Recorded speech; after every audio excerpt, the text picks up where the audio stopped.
All right. So in the last session, you'd finally managed to get out of Squall's End in the La Rosa's base with Gidello Mumblemeyer, who took you to his base in the foothills of the Banaskia Mountains. It was here that, between him and Dorwin, they were able to relatively quickly repair some of the core aspects of his base, including this great portal that will take you to Celestia. Now, you guys decided to just sort of spend a night just getting your bearings and sort of resting before making this journey. But now, at this point, the following day has come, and you've had a chance to have a bit of conversation with Gidello. I was just sort of going to move on to the next bit, but if there's anything any of you wanted to talk about with Gidello, you can do. But otherwise, we'll move on. Have we already taken a short rest? Have we done all of that? Yes, I wouldn't just a little bit meta, but I wouldn't. Given that you're going to Celestia, you don't have to worry about it too much. Yeah, true. Just curious to know how someone as intelligent as yourself, Gidello, was able to come under the control of Les Roses in the first place. Yes, well, it was once they learned of my base here in the mountains. Well, presumably they got most jealous of all sort of artifacts and knowledge I have accrued. Of course, they have their own prerogative for doing whatever they're doing in Squall's End. They never gave me much information, but they came in. No other way to put it. Fireballs blazing. They were able to restrain me rather quickly. They sent some of their more powerful mages. In doing so, I was incapacitated, because then they were able to install this gem, which altered my ways of thinking, altered my thoughts, but with time, I was able to outsmart them, and that's why I'm back. I'm back, baby. He says, in addition, of course, that doesn't mean this base now is safe. I'm debating whether to try and move, which would be a great inconvenience, or in some way bolster my defences. I'm sure with a bit of time I could stop any of those pesky La Rosa's mages from getting anywhere near me. Well, you have many pretty trinket in here, and the removal effort to relocate would be quite a challenge, I can imagine. So maybe bolstering your defences would be the best idea. Yes, I think that's likely. You see, the main thing for me is sustaining this portal here. This is one of the very few locations in the material plane that allows such, well, another way to put it, simple interplanar travel. And because of that, trying to build another one, well, it would take me the better part of a decade, I imagine. Yes, well, on with it. We have been summoned to Bahamut's council. It's indeed, you have, and I can't imagine there's much time to waste. Have you been to Celestia before? What can we expect there? It says, I have indeed. I've travelled through most of the layers of Celestia, but just like everyone else, I'm yet to lay my eyes on Cronias. It is said that.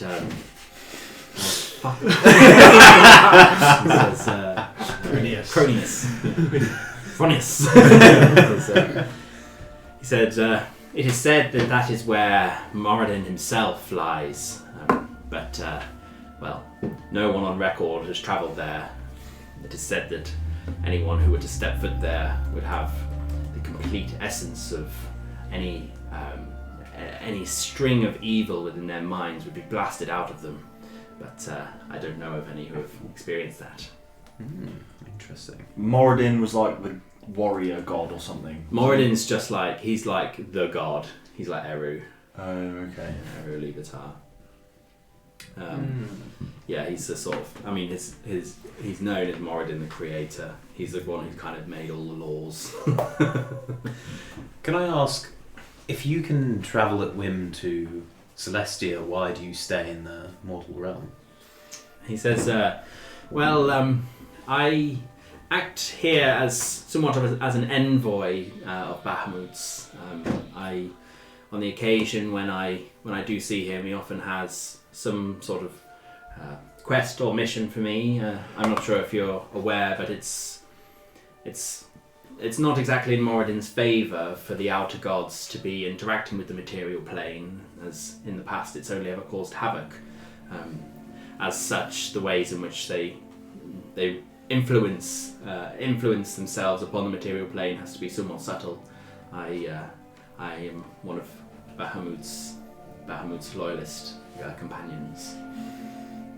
Nice. And clearly you like to tinker. You would not want to leave this workshop behind now, would you? No, it's become sentimental to me over the years, and I can tell you I've been on this world for longer than you probably know, well, this has all been where I've lived always. Well, yes. So, I hope you're ready. Celestia is really a marvellous place to be. I deeply long to return there someday. Are you not coming with us? No, I'm best placed here for now. There are things I must attend to.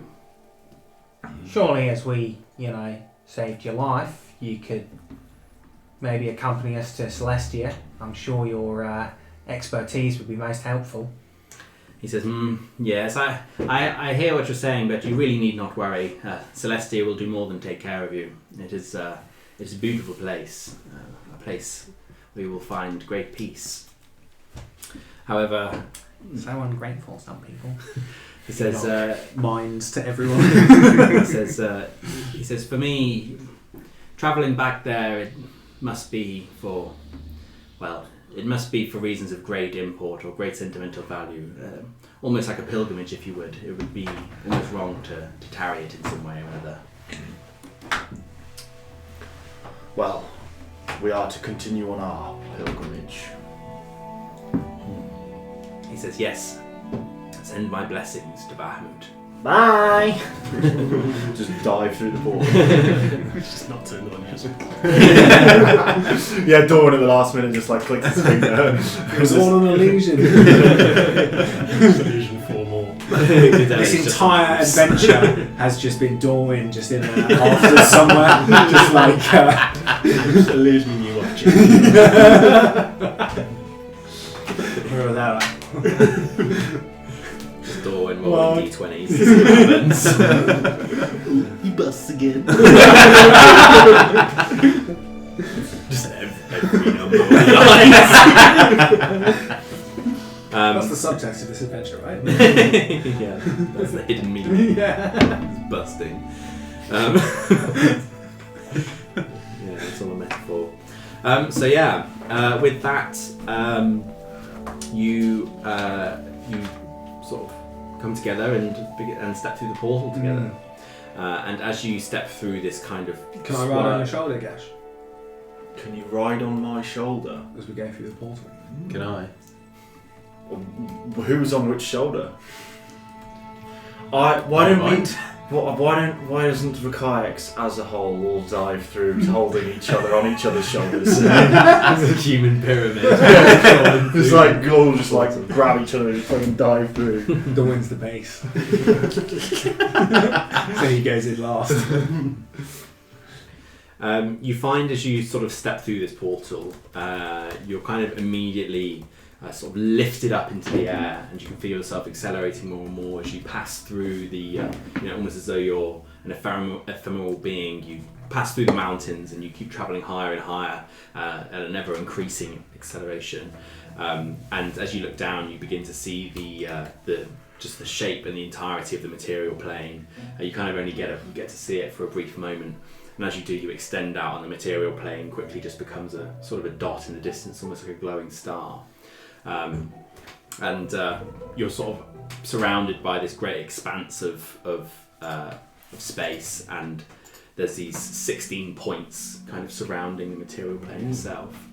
And after a moment, you begin to kind of stop rising upwards, and you begin to kind of fall downwards, and you feel yourself being dragged what would be essentially northwards towards one of these silver points, one of these glowing points.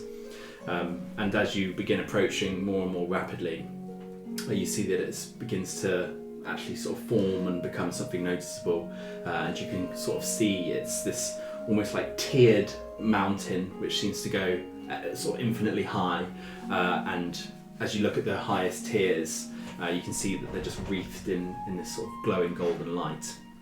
And before you know it, you suddenly find yourselves immersed in this sort of dark, almost sort of purplish water, but you find that you're not drowning or breathless or anything. And you kind of slowly begin rising to the surface of this pool, and as you get closer and closer to the surface, you begin to make out through the shimmery surface of the water this sort of great obsidian sky, wreathed in beautiful constellations. And as you raise higher and higher, you can see that along the horizon the light is kind of a deep purple, almost like a sort of arcane sunset. And as you kind of emerge out the surface of this water, you each suddenly find yourself just kind of floating there. You feel very much at peace. You find that the water almost has like a slightly sweet taste to it as you sort of float there. And for this brief moment, you just kind of feel all of your worries sort of dissipate. And as you're sort of lying there, just kind of taking a second to gaze up at the stars, one of you might look over ahead and see the form of Mount Celestia, which is this, as I say, it's this sort of tiered mountain, but each tier is almost comprised of multiple different mountains and mountain ranges. You're probably about sort of a mile or two from the shore, and as you're lying there, you sort of know that everything's just going to be all right. You begin to pick up on this sort of low rumble in the water. There's this kind of soft, soothing sound, and perhaps Gadello might have told you this, or perhaps you might just know from being here, but this is the call of these sort of celestial whales that live within the water. So yeah, I'll give you a second to adjust to that and say whatever you would. Can we see any whales? Can you see it? Can you see them? I look at Gesh and say, cool, that's quite something. Never expected to see that. Beautiful, is it not? Although, who let out that fart? Just bubbles going up. Yeah.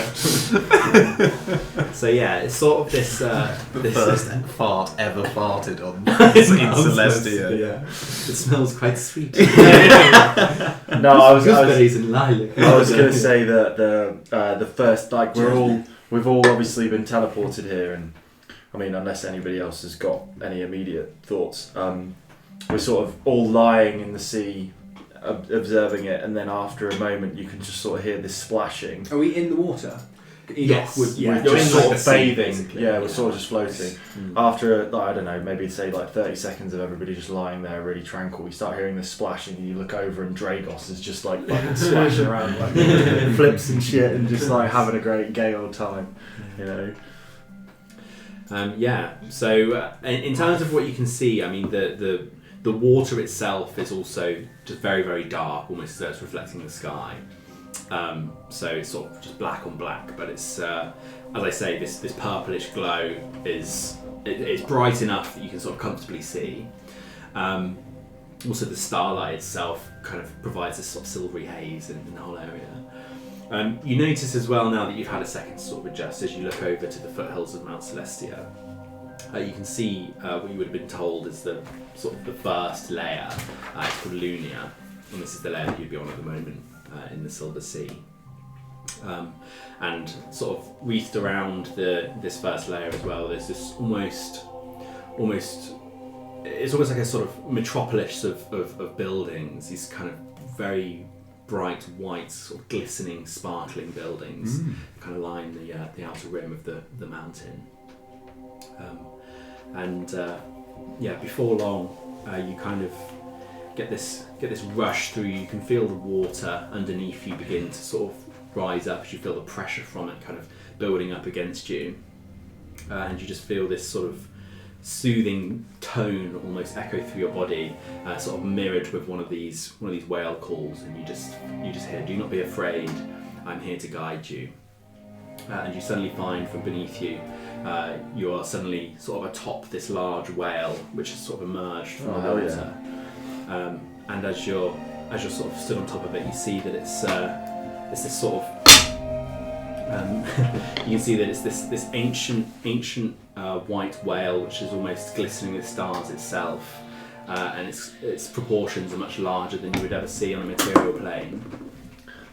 How big is it? Probably 100 meters or so. Well, yeah. Yeah, so it's like a big platform, Yeah. basically, that you can all be on. Battle arena. Roll for initiative.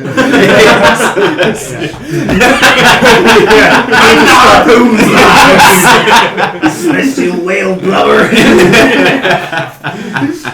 Finest oil. Originally makes it into a candle. Just go to the bar. What? Instead of one candle, it's just hella bright. It's like a sun.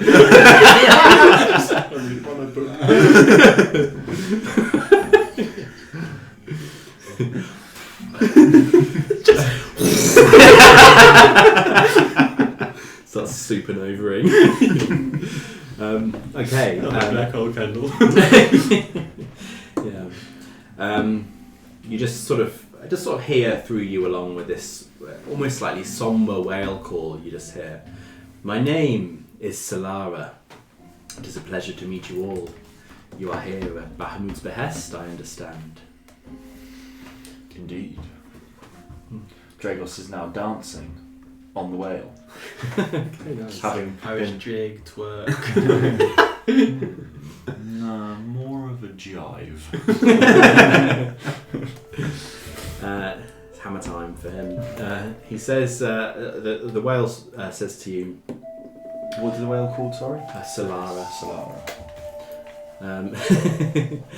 And she says, Bahamut's great palace, it sort of moves freely between the first 4 layers of Celestia. I think at present you'll find him to be situated in Mercuria, the 2nd layer. I will take you to the shores of Lunia, and from there the sea elves will guide you further. But for now, if you have any questions, I will be more than happy to share my ancient wisdom. You mentioned some sea elves. Are they Indeed. related to me? Not like directly. Sure, I mean, sure. So she says, They are all your mother. just to get your mum joke. She says, there are many beings that originated within the outer planes themselves, inherent, sort of elemental to each of the planes, if you will. Whereas each living being that presides on the material plane upon death will come to one of the outer planes. And it is here that a great many number of fine elves throughout the years have decided that they would be best fit here in Celestia. There are sea elves upon the material plane themselves, and there are those elves that have come here and decided to become sea elves themselves. And I'm not sure how much you know yourself, Pilana, but for the longest time, those of the Fae were trapped in a cycle of rebirth upon death, and from a cosmic scale, it is only more recently that they have been able to come to the outer planes and find ultimate peace. No, I didn't know that. That's very fascinating. Were you once on the material plane? Have you journeyed here yourself? I am a true celestial being. I originated here along with the creation of Celestia itself. She says, it will be most interesting when you have your first interaction with the Raven Queen, whether you will decide upon a cycle of rebirth, or perhaps you will be better placed in one of the outer planes. Oh, so this is a choice I get. It is somewhat a choice, only in the same way that your fate is a choice. So not a choice. She says it is a choice. Depends if you believe that you control your own fate. Right. And I pull out a card and shuffle it back into the deck, flick it up, and pull out exactly the same card. We're doing a performance to see if you get the same card. I was actually playing a different card. And we're like, is this a trick? What I'm doing. What did you get? Am I proficient in performance? You're only proficient in performance with your voice, I think. Yes. Okay. Yeah, Why are you 20. rolling twice? Because I used my inspiration point. What'd you get? 20. Dirty 20. Yeah. Yeah, fine. Yeah, you were able to get the same Yeah. card. And then I say to... What did you get out of the first roll? 6. That was a good go. And then I say to Polana, see, I believe that you can control your own fate. As long as I have inspiration. Yeah, because I'm an inspiring guy. Are you an inspired guy? Yeah, Can I make a speech-based performance if I'm inspiring? I don't think you can make one roll to determine like an element of your character. Can I roll to see if I am inspiring? Just in general. So we just get No, inspiration it's to points see, for no, being to around see Enoch. if that trick was inspiring to in this specific I instance. would say that you could roll to see if it. In this instance, you could only roll to see if it's inspiring to you because it's sort of up to the characters over there inspiring. Also- I'm not inspired. I was gonna say, like, You're such a stone cold. seeing, Are you inspired? seeing a goblin do a card is just going to be like, how has this got anything to do with You my had card life? tricks since the day I met you. Why would I suddenly be inspired by them? Celestial whale. I'm inspired by the whale. I'm not inspired by fucking Enoch. Yeah, but add it to it. I'm here too. Cool. Just like an ancient space whale. It's been since the dawn of time. Is this your god? The whale just, what the fuck? Never in my time have I seen such magic. You are now king of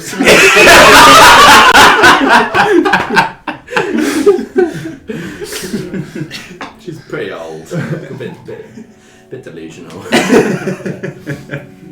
Okay. Right, anyway, where were we? Something deep about fate and shit. Well, Solara, it is an honor and a privilege to meet an original creation of Moradin. She says, you flatter me, but in the end, you are all original creations of Moradin. It just depends on what timescale you look. Well, I came from my father, and his father before his father. Oh yes, I did come from Moradin. Like the whole Just journey, like his dad. the whole journey all the way to the shore, I'm going, and then his father. So yeah, so as you say, you came from your father, and she says, and do you not feel part of your father and your mother within you? Sort of Game of Thrones shit. What was it? Cersei? It says, well, there is your answer, my friend. And with that, she continues cruising on for a bit.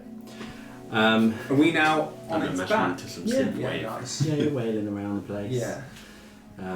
What What are the calls doing now? like the whale calls. Yeah.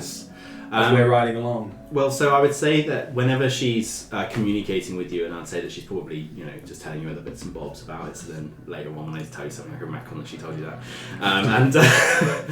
But no, yeah, she's sort of just sort of regaling you with these other things. They're all, although you kind of feel the words sort of through you and in your mind, they're all underlaid with her own sort Like of whale sounds, the of tone, chords. yeah. There are other elements of this as well, like in other places that are quieter. I would tell it so. Solara, when you're not asking her specific questions, she'll normally sort of regale you with a story of a constellation that can be seen in the sky or something similar like that. You see that she has a particular fascination with the stars. I'm envisioning she's sort of like the shape of like a blue whale. Is that right? That sort of shape. Yeah. So if she's Maybe a little bit more like heavy-headed on the front, a bit more. Okay. Like a hammerhead shark. More like a sort of sperm whale front, blue whale body. If that makes sense. There's no birth.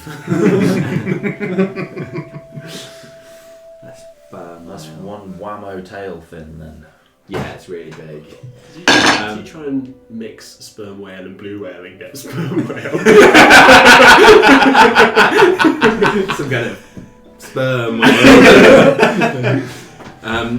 The only other thing that you would actually get a splue. Splued whale, yeah.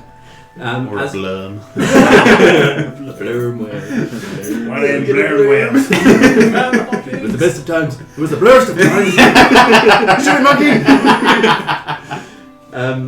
One thing you would notice, kind of within the Silver Sea, is you occasionally see these very large, sort of reddish granite blocks that are just sticking out over the top of the water with the waves just kind of lap against them. They're sort of like obelisks. Yeah, like incredibly perfectly cuboid obelisks, or I guess rectangulars, they're poking up out the sea, but yeah. Hey, Solara, what are those reddish obelisks? She says, yes, they are the gates to the, fucking hell, I just remembered what it's called. They are the gates to the concordant opposition. You will find yourself transported to Sigil, the great city above the Outlands, and it is there that, if you know where to go, you can access any one of the outer planes. Hey Dorwin, how many outer planes are there? 16. Not 4. Why would you ask Dorwin, not a whale? Oh yeah, why would you ask Solara? Doesn't really give away his... He's a like. The whale's saying something. I reckon Dorwin would know in like. Yeah, he would definitely. Right. Yeah. So not 4. Cheers, mate. 16, I think. Okay. And which one? Do we go to all of them? I think just the one for now. Right. I was going to ask, well, I forgot, but before we got dropped into the You will sea, come back from a few of them. I'll tell you that. the transition between the teleport from Fidello's workshop to arriving in the sea. Yeah.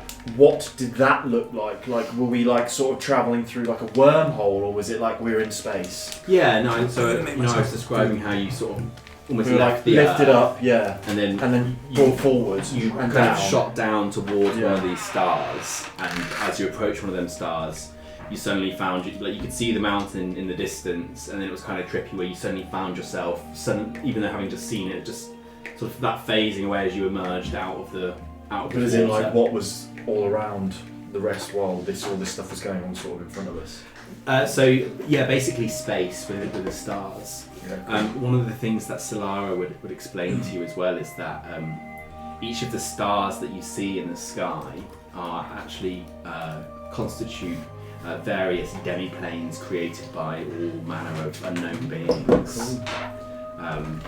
And she lets you know that Moradin and the material plane is just one of the incredibly rare instances in which one of these beings had the sort of power and drive to create something that's actually functional. Whereas They have not. Succeeded. yeah, it's pretty crazy. Also, was that a dig at me? So yeah, pretty much every star that you can see is like an unvisitable demi-plane of some kind. Where someone's had a go. Or someone's chilling, or some people are chilling, or something is doing Or it's like a something. massive spunk of magic and it's created something. Yeah, it could be all sorts. Who knows? No one's been there. Moradin might know. Some of the gods might know. It's all like cosmic level though. Like an asteroid. Enoch's one. It's a bit more than an asteroid. That's Enoch's like level of cosmic. I think that you would. It's almost like, given the potential nature of Squall's End and stuff, it almost provides a little inkling of where that could have come from. You know, that kind of scale Not of thing. quite a cloud though, is it? Given that there's there's very little explanation for psychic stuff in the material plane in the world. You know, it could be an extra terrestrial dimensional force. Solara, we heard from Gadello that Moradin hasn't been seen for a while. Is there a reason for this, or? Ever since the early days when Moradin first introduced the great giants and the dragons into the world, he has been mostly content to witness what were to unfold. It was not until he introduced the dwarves and the men that he decided to simply observe. Upon witnessing many of the lesser gods try and have their way with the material plane, it was then that he banned their existence upon it, as he wished it to exist purely for those who inhabit it. And so, if Moradin created the dwarves and humans, where do the other races come from?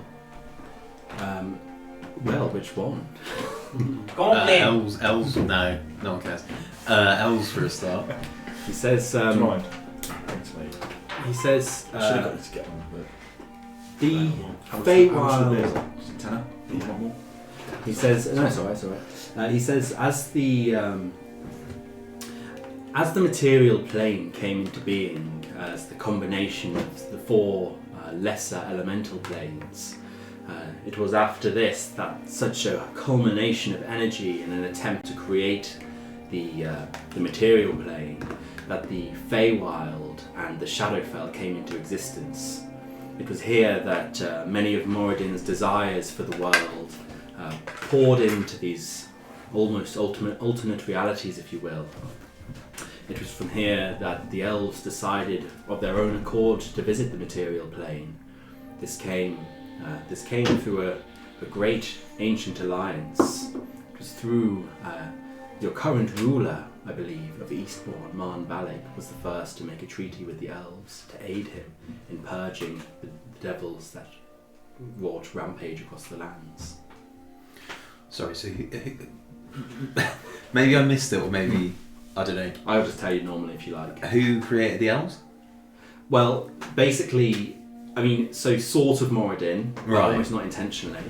Okay. So they were like a natural. So he had the desire to put men and dwarves and stuff on the material plane, but in creating the material plane, it was such like a explosive event, or like such a high energy event, that it sort of tore into the material plane, the Shadowfell, and the Feywild. Got it. And so all of the things that he sort of wanted to do with the material plane sort of happened Right. with the Feywild and the Shadowfell.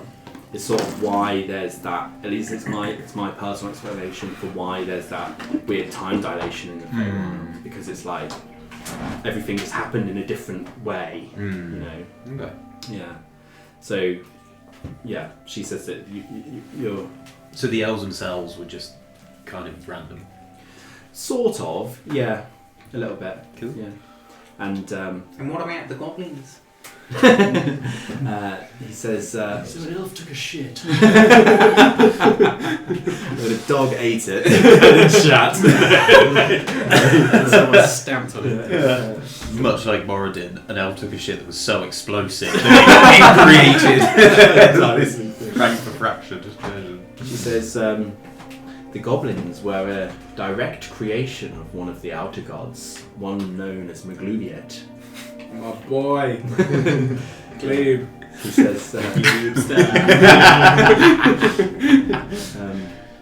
says, I am sad to say that you will not see many of your kind here in Mount Celestia. When I can see that Not surprised. that so many of you have, for one reason or another, turned away from Maglubiet's original teachings. Most And what might they be? Well, Maglubiet predominantly wishes to sow chaos and do battle with those that he contests against. And who does he contest against? He has many enemies, one of which is Grumsh, another is Orcus, but you will find Orcus currently withheld withheld within an eternal, timeless battle with Primus. And of course, Maglubiet wishes to see many of the upper planes under his thumb, but he lacks the power. Yeah, not gonna lie, I've been on this whole saving the world thing recently, so say maybe take a pass on that. He says, one's will is of course their own. Ultimately, you will find rest wherever you are, wherever you, what's the word? Wherever you are most, in whatever way you are most akin to be. Something like that. Yeah. Cool, mate. Yeah. Oh, I see. Yeah. Okay. Any more for any more? Returning to Polana and her kind, I was always led to believe that the elves have always been. They were the first to be created alongside any plane of any kind. This is correct in many ways, but wrong in others. You see, the way in which the Feywild works is a mystery even to me. It is almost like a great extension of Moradin's inner workings. Because of that, to him the elves were both created at the beginning of time and yet have also not been created. I've not been created. Sorry to tell you. I just phase out. You've been called out. Dorwin's like, wow, even I can't do an illusion like that. It is said that the only one who truly understands the inner machinations of the Feywild is Ioun, goddess of knowledge, but she has been unable to explain such matters to us. I bet that's a god that Dorwin would like to meet. Yes, quite possibly. And I brace myself for this truth, but I must ask about the origins of Dragonborn. Oranges. The origins of Dragonborn. She says, there are the original origins of the Dragonborn. I believe you have met upon, a cool place that you spent ages in. The mountain outside thingy, School's End, where you're mastering? No. The one where we had like 50 sessions. Drumnut Beats, that's it, yeah. Okay, there's no way you've forgotten that. Okay, where were we waiting for then? It says, upon the Drobnar Peaks you will find the origin of the Dragonborn, placed there yet again by one of the outer gods. However, I thought we were mutations of dragons. he says, in many ways you are.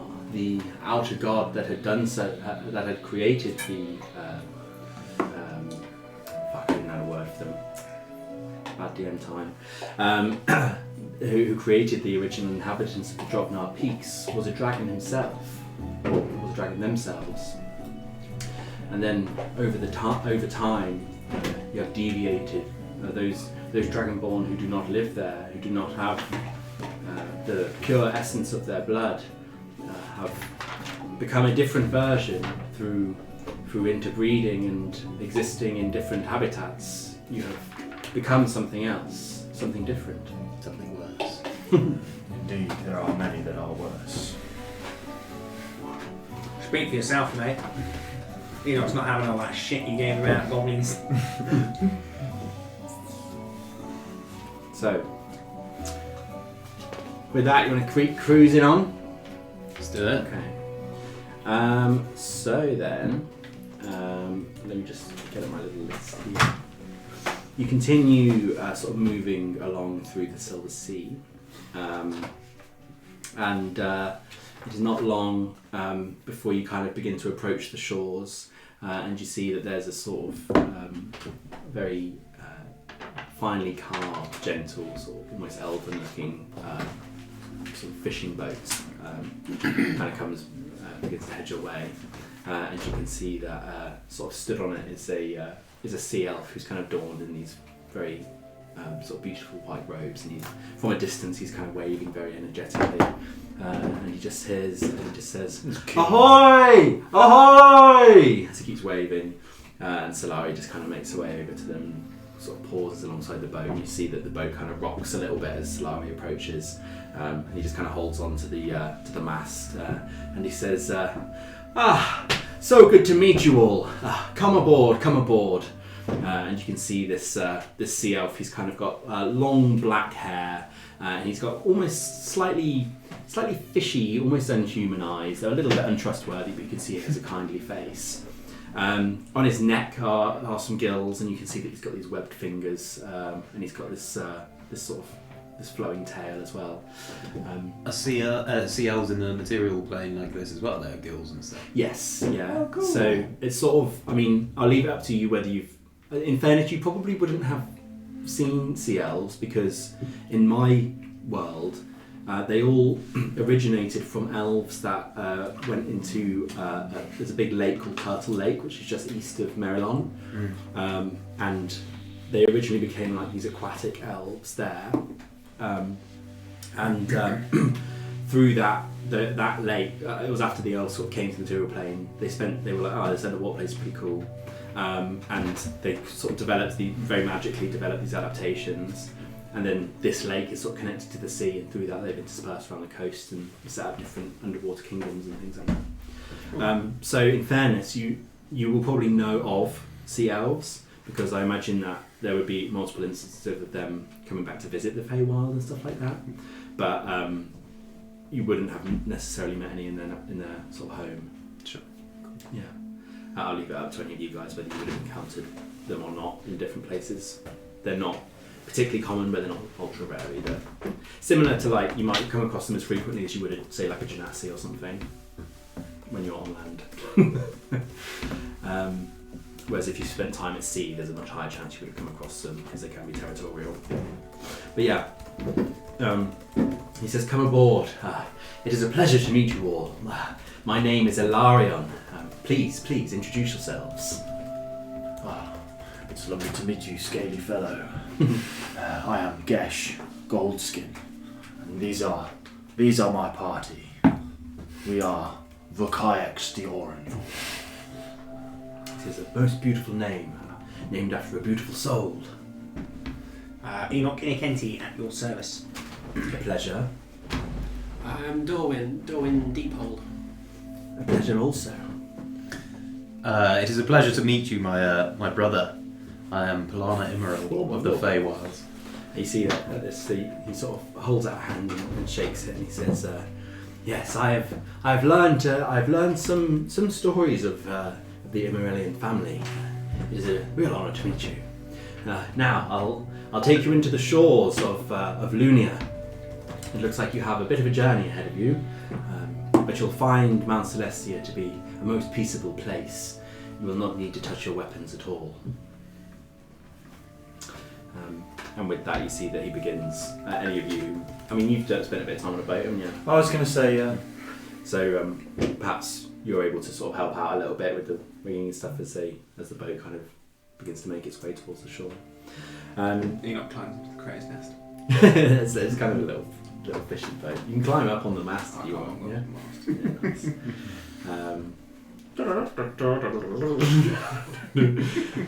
Yeah, I can sing a sea shanty if people want. Enoch lifts the fucking Jolly Roger on. Sort of big long con. We're in, boys.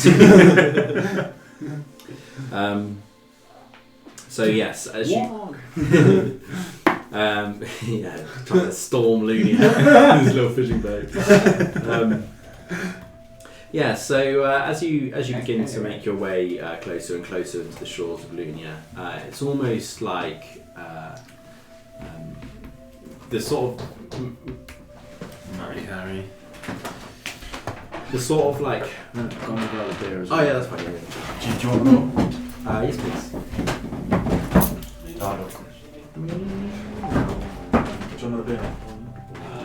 No, I'm good. I'll piss myself up. No fluids. I'm going to try a piece of bread. A bit of bread. Yeah. Was that Harry? It's a good excuse for me to dump a bit of lore before we're done.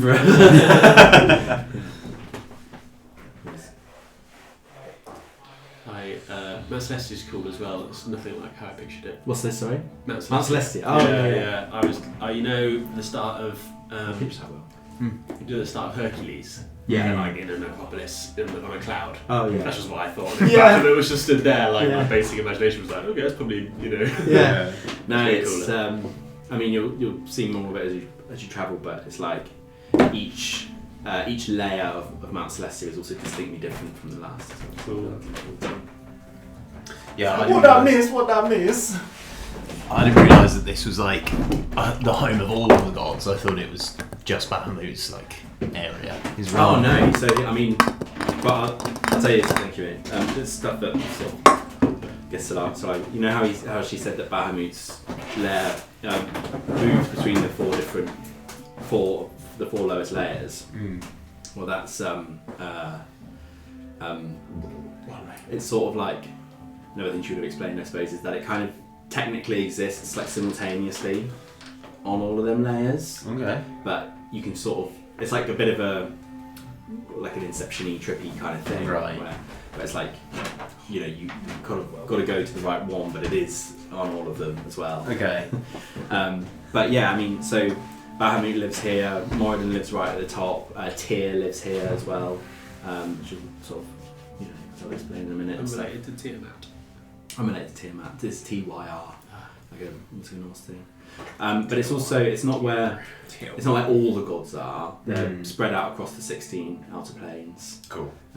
So yeah, But the major ones are here, or the just a couple of the big players are here because I mean on the cosmology of the Great Wheel, as it's called, you know, each point is there's lawful good, you know, whatever. Right. So this is pure neutral good.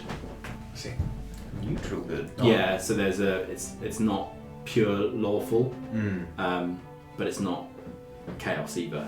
It's just like quite nice. But it's also being at the pinnacle. It's also the ultimate good because obviously 16. There should be 9, right? If you were just doing the alignment chart, as in true, neutral, not good, whatever. There's ones which are like there's like gradings of them. So for example, as you go Like east and this west. way, this one here is neutral from a good or bad perspective, but purely lawful. So like pure lawful neutral. And this one's like very lawful and quite good. This one's a Very little good. bit less lawful and really good. And then this one's Completely neutral in terms of how unlawful. chaotic it is, but it's the most good. Right. So they're like the extreme versions. What of about each. that side? So that side Don't is make him do pure. that whole I know, I'm curious. Okay, just give me So- the most major one then. So that one is Which one are we? Chaotic neutral. chaotic, neutral. Yeah, so pure but not chaos. evil, like, okay, just No, let me remind myself of what that one actually is. The man says Elysium. Elysium. Yeah. Oh yeah. And is the one is the one at 12 o'clock like the pinnacle? So you're on 12. You're on 12 o'clock. That's Mount Celestia. Yeah. Yeah. Not in this diagram. Well, it's got a different name. What's it called on that one? Elysium. Mount Celestia is 10 o'clock. Oh, is it? Oh, maybe I've messed it up. Yeah. Oh no. Yeah. Maybe you are on that one actually. Yeah, because Elysium's the. Yeah. No, you're right. Yeah. So you're not on the pure. We're not top. on the best one. We're not on the top one. You're not on the. You're giving us fucking second best. No, I'm joking. Yeah, I know. Well, Let's get out of here. Yeah. No. Ride This this one's. whale out of here. This Sorry, one's got a bit of Solara. law. This one's a bit of lawful actually. Yeah. Because this is where all the justice guys are. Yeah. That makes sense. Justice League. Yeah. Let me have a look at my Great Wheel. Yeah, Mount Oh yeah, you're on Mount Mount Celestia. Yeah. Mount Sorry. Yeah. Celestia is You're 10 o'clock. pretty lawful and very positive. Yeah. Yeah.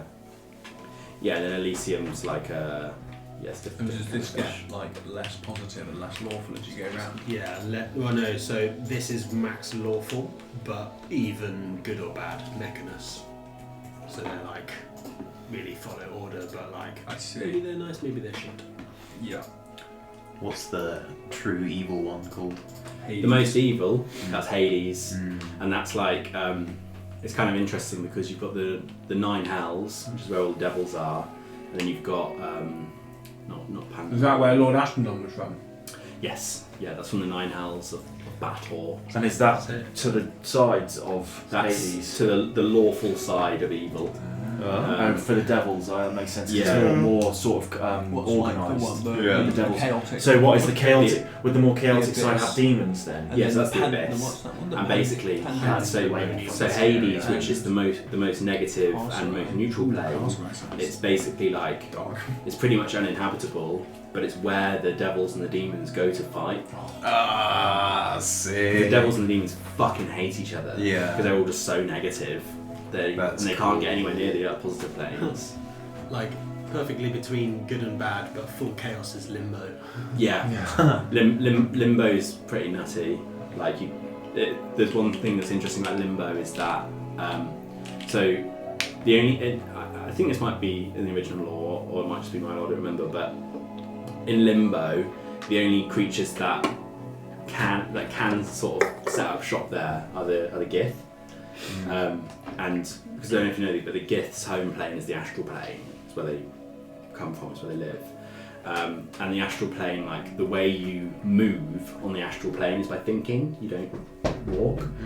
And limbo is such complete, the most extreme form of chaos. Just meteors and rivers of quicksilver and all this bullshit just everywhere that doesn't make any sense. That because the Gith are so used to just thinking their way through stuff, they can like concentrate hard enough to like create like their little space of sense in limbo, which is quite cool. But otherwise, it's very hard to like be there. When you were just talking about the devils and the demons like at war, I thought what could be quite a cool campaign is having two different groups of people. One is a group of devils, and one is a group of demons. And they have to fight each other. Yeah, that'd be sick. Yeah. Yeah, just a campaign in Hades. Yeah, Big yeah. territory You know, that stuff. would be a really cool way of like if the group was in two places, do like half the group like one half and then half group the other half. I did quite a cool setup for a campaign once with my online guys where so there were 6 people playing and my way of like having them all have a link, it was actually quite a cool little campaign. It was relatively low key. It was in this little hobbit fishing village was where everything was going on. Just in oh god, I really forget. You know, where's the fucking plane that you guys started on as well? Drovnot? No. Just west of the Drovnot Peaks. Nundeck Fields. Nundeck Fields, yeah, that's it's close to Nundeck Fields as well. I miss Morris. What I did is I did 2 sessions with each groups of 2 that all led them to the same fishing village, and when they came together, none of them.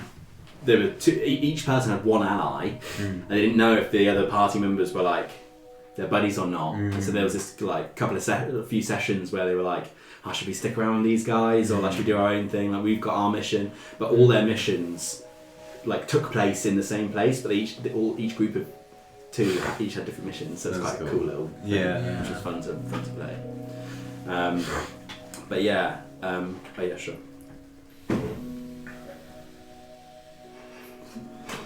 One of my favourite places. It's one of the fairly evil, very chaotic planes called Pandemonium. And this is basically like, because it's pure chaos, it's just a huge, endless network of tunnels. Pandemonium and Gehenna are the 2 places where if you're a devil or a demon and you've done a serious no-no, you get sent to one of them 2. So it's like hell for hell. And Pandemonium, I got this, I don't think you'll ever go there, so I'll just tell you because I just love this idea. But I do have a name for the god, but I've forgotten what it's called. But the god who kind of inhabits that realm is just this like ginormous, like scrawny titan who's just like completely insane, and all he does is scream, and he just screams and screams and just sprints everywhere. And as he screams, his scream like carves out the maze. So it's just this infinite maze that he's been screaming, and whenever you're there you can just always hear his screams from somewhere, because it's all in a connected tunnel. Yeah. I think it's such a horrible place. Yeah, It's and so you have like people who are trapped there have found like parts of the maze where people wouldn't go to or whatever, but they've all gone insane because they're just constantly subject to this screaming. So it's just like a horrible place to be. Jeez. It's little camps of like no good people who Yeah, are just there. Fucking hell. Like maybe every once in a while he pauses for like half a second and then just catches his breath and screams more or something. It's just... That's cool. Yeah, I've got this gross image of that sort of ghoulish man. Yeah. Oh, but A scrawny titan. yeah, I picture him like sort of broad but like very lanky because he doesn't eat, he just screams. So he's just like ribs poking out. But he's massive. Yeah, he's huge. He's like 50 feet tall or whatever. Just clawing his way through the maze. The kayaks would take him down. Yeah, I think you'd have a... I wonder if you could take on any of the outer gods actually. Certainly not on their home planes. Maybe if you've got them in the material plane. We're only level 11. We could take on a god? Maybe. Maybe. Yeah, it depends which one. Only one way to find out. Yeah.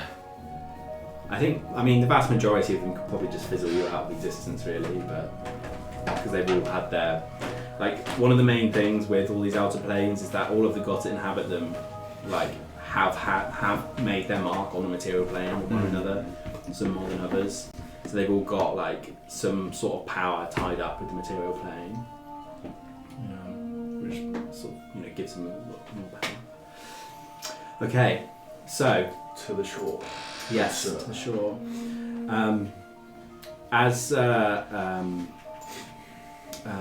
Alarion sort of begins to take you further into the shore, he says, all manner of people here have been talking about your ventures as Verkayaks. You've got many a keen eye watching your back and many a staunch supporter. It is rare heroes come here with such a noble quest.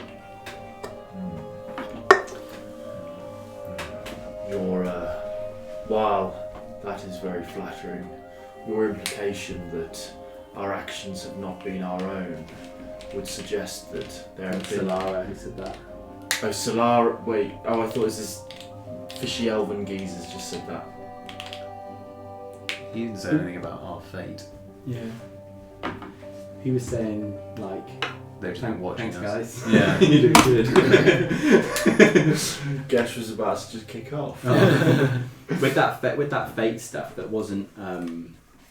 She wasn't saying your decisions aren't your own. She was saying that when you kind of meet your ultimate, balance, wherever you end up is like, that's directed by you from what you've done and what you plan to do, sort of thing. So it's like there's almost. While there is like technically a choice, it's like, the choice is written in stone by you. Mm. That makes sense. You were always going to make that decision, kind of thing. Yeah. Because, sorry, just going back to that. So, the choice is either rebirth or kind of ascend. Only for elves. Only for elves. And fey-touched people. Yeah. So. Everything else has got to go to one of the planes. Right. Okay. So, in that sense, I guess all elves eventually end up there. I mean, because they'll either just rebirth and then eventually just die again. It'll just keep looping until they eventually choose yeah, I suppose so. Yeah. I mean, I guess it almost depends on the elf a little bit. Yeah. But like, there may well be some elves that have.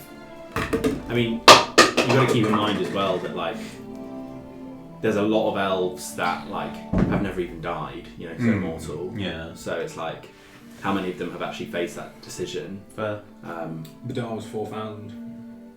Was Badar an elf? Yeah. Oh, I didn't know that. It's a high elf, isn't he? It was What high else? as fuck. I thought he was a high elf. Because I thought he fucked around with the Amelon stuff. No, or did he go went there? off, but he went out. Oh, he started off in Maryland, did he? Yeah. Fair enough. Yeah. Ilarion, I hope this isn't too personal a question, but did you once live on the material plane? Did you choose to come here, or were you always here? He said, yes, I did. It was a long time ago now. My memories of my former life come to me mostly in dreams. However, what I will never forget was that I was slain in battle. I was slain by a great devil. But it is here I found much peace. His name wasn't Lord Aston, was it? He says, I never learned the devil's name. In fact, I have no wish to. My peace here is all-encompassing. I enjoy sailing the seas and watching the constellations above Lernia. Indeed. Why relive trauma unnecessarily? It's quite so. Now, as you can see, you must behold the magnificent buildings here. See how they reflect the starlight so beautifully. Just passing us here is the court of Tyr. It is here where beings of all celestial and material origin come to coalesce and make grand decisions on the laws of the land. And he's referring to these buildings in front of us, is he? So yeah, he's referring to one sort of main temple which is surrounded by a great many buildings. Are we like in some like is this? You're on the shore at the moment, Oh. like, sort of going parallel to the shore, sort of approaching some docks rather than the distance. Right, I was envisioning Venice, sort of thing. Oh, so yeah, no, Travelling you're not. through You're not a floating city. Oh no. So the city is very much on the land, on the foothills of this of the Lunia mountain layer. And so yeah, he sort of gestures to these buildings, and you can see that they take on a few different shapes. They're mostly sort of cuboid shape one way or another, but there's these sort of more pyramidal shapes and these occasional spires.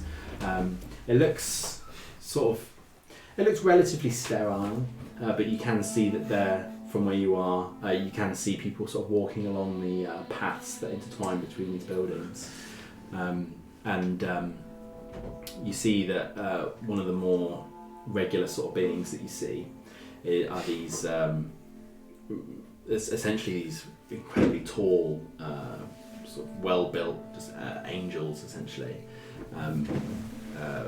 He explains to you that these are the archons, or archons, which are the sort of, they inhabit most of the positive planes, and they tend to do the bidding of the greater gods there and that kind of thing.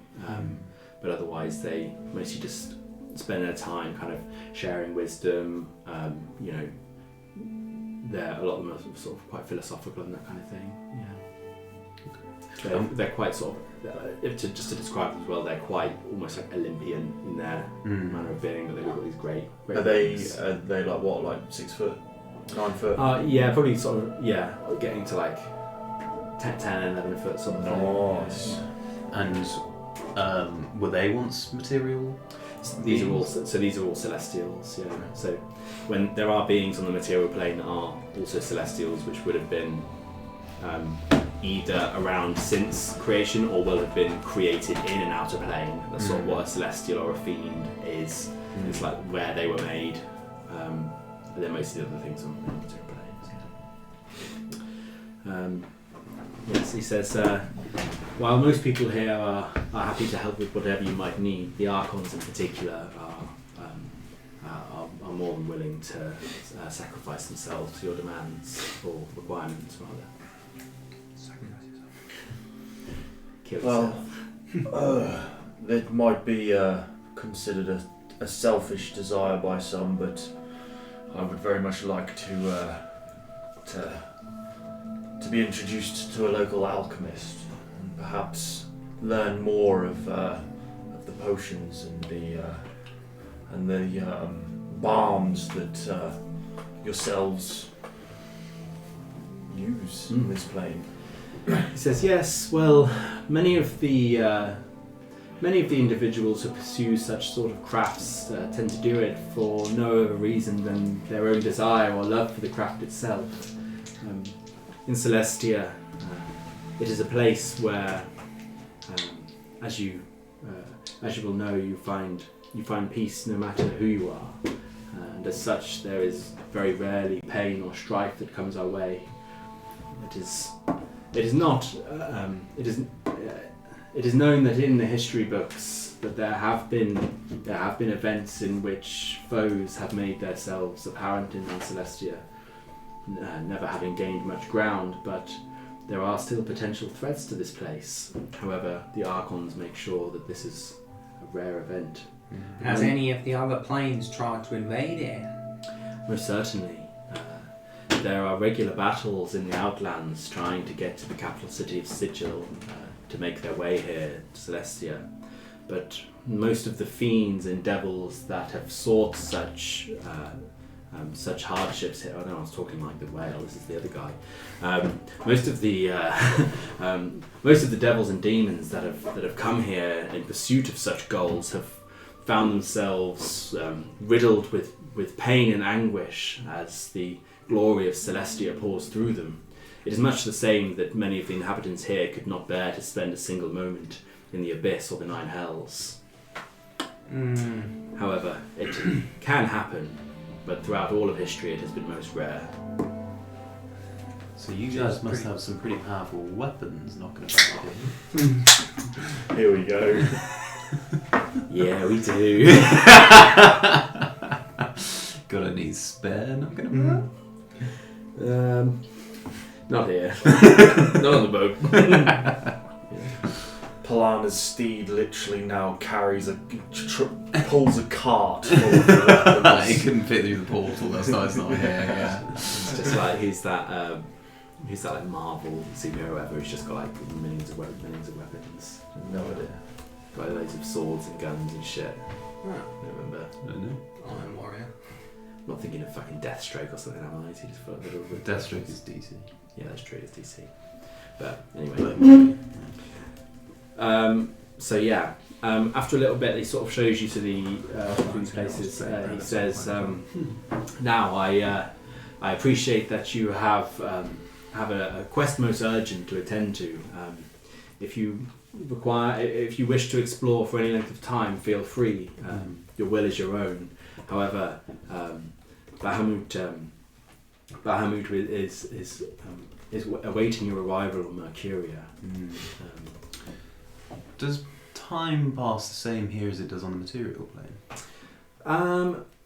More or less, yeah. Okay. Yeah, pretty much. It's pretty much, yeah. Cool. So yeah, with that, Ilarion takes you to the dock, and he says, "It really was a great pleasure meeting all of you. I hope you enjoy your time here, and you have my full support in your future endeavours. I know that the road ahead for you is going to be tricky, but you have my utmost faith." I go like flick my Do the card trick again. Whoa! He's not seen actually, Ilarion's not seen it actually, so... Yeah, he just says to Ilarion in the distance like, "I know, right?" Totally crazy. Yeah. I wonder if anybody in Solaria, in Celestia has ever said like, "Sick." I wonder if there's just something. Well, they're too lawful to have like sleight of hand and stuff. So they might have actually not seen like tricks and stuff actually before. Yeah, it's my true. logic. But I mean, if they've been watching us on our travels, they've definitely they can see the material plane. Yeah, They but would the have seen bit being people do sleight of having hand. someone do the trick in front of you is just not the same. It just really inspires you. But it's not like they're watching it on a TV. They're like there, theoretically, right? Yeah, but seeing us in the flesh, it just blows your Yeah. mind. Otherwise they'd be like, I'm not that bothered about meeting you. I've just watched you,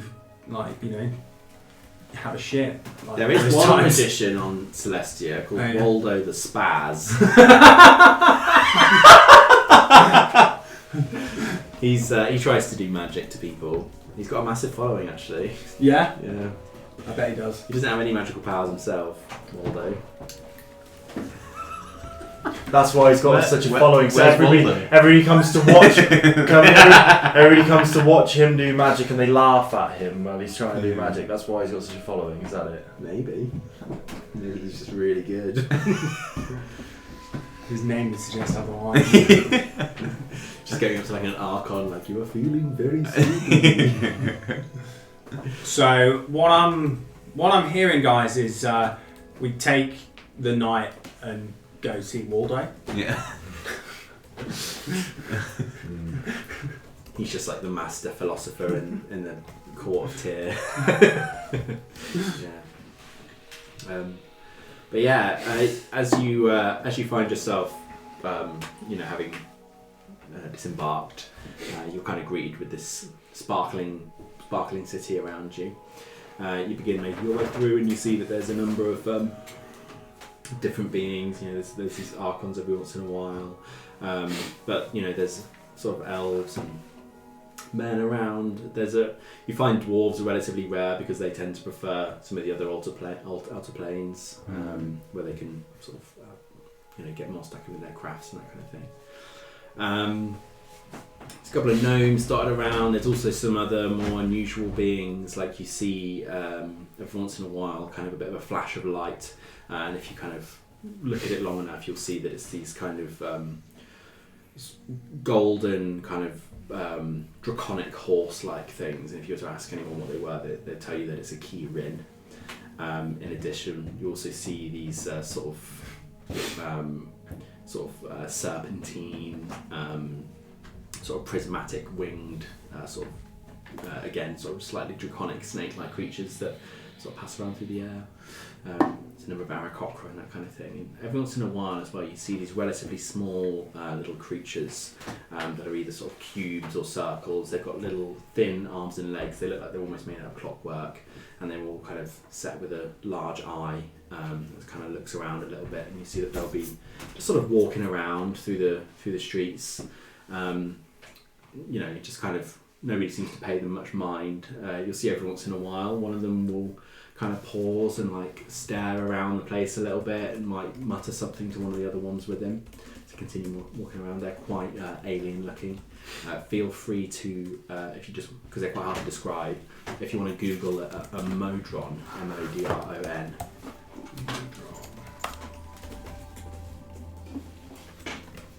Ooh, they do. Go on images. These sort of alien little guys. That first picture on images with all of them lined up is quite good. They're the main different types that you'd see. Yo, the guy with the backpack is fucking adorable. Can he not try and find one that looks like that and interact with it? Which one's the one with the what? That? No, that one with the backpack. This one. Oh, up here. Oh yeah. Oh. Do I speak Modron? Let me just have a quick look at this thing. They're in the. I just wanted to check something on their stat books and stuff. Fine. Roll for What language are people speaking here when they're speaking to each other? So there's a couple of different languages. You get a bit of. There's a good amount. It's like majority common. Okay. But I'd say after that there is a celestial language. What about Sylvan? Yeah, there'd be a bit of Sylvan around, a bit of Elvish. You'd also get a little bit of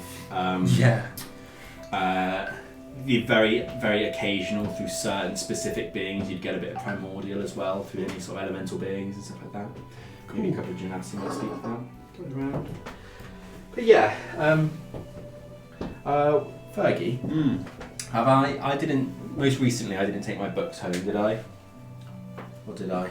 You put them somewhere per chance? Are they where they were before? The bottom of that? The bottom of that thing? Is that not them there? Gosh. No, they're like tiles and stuff. Oh. I might have taken them home. We might have tidied them away as well, though, mightn't we? No, I would have kept any D&D stuff. Okay. I think I would have put that there if I'd seen them. Yeah, I think I might have taken. There's a good chance I've taken them home. I vaguely think they might be in my box. Well, that's okay. Do a little Google. We do a little Google. Oh, that's cute. Yeah, it's put. It's cute. Oh, yeah. Let's see it. Aww. Presenting me the fish. It's the most opposite pud thing to do. Where did you find that? It's my grandma's. That's fucking cute as fuck. I know. That's cute as fuck, isn't it? It was like one thing, a couple of things I had from my grandma's house. I was like, yoink. I literally always like that. Yeah, but as you say, Pud would not be like, oh, here, let me Have this share fish. my fish Yeah. with you. Push be like, Okay, yeah. Pud got hit by a car. Oh really? Yeah. Not badly. Not badly. Yeah. Well, He's quite lucky. Yeah, he was limping. How took him to the vet. I was in Croatia. They did load of X-rays. That was quite wrong. Fair. Fucking hell. Yeah, he was properly like, he couldn't like stand up properly, and like when we were trying to go near him, he was like hissing at us and like yowling away. The thing is, like, Harry the next day was like, he's hitting me when I touch his belly. And then I went up and just squeezed his belly, and he was like, just fine with it. It was really weird. Yeah. Because it was weird because we were like just lying in bed, and he was like snuggling up to us like super comfy and cozy. And then, no. Maybe just get it. There we go. Shut the door, thank you. And then he's Fuck off.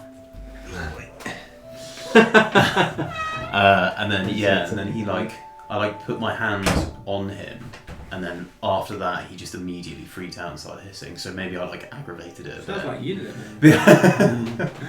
Oh shit! Fuck! I did something with the cat. Tell me, go hit my car. There's a there's a couple of different. There's them shapes you can see. They all are like one of them different shapes basically. Yeah. And I just noticed because basically, without telling you too much, there's like a hierarchy.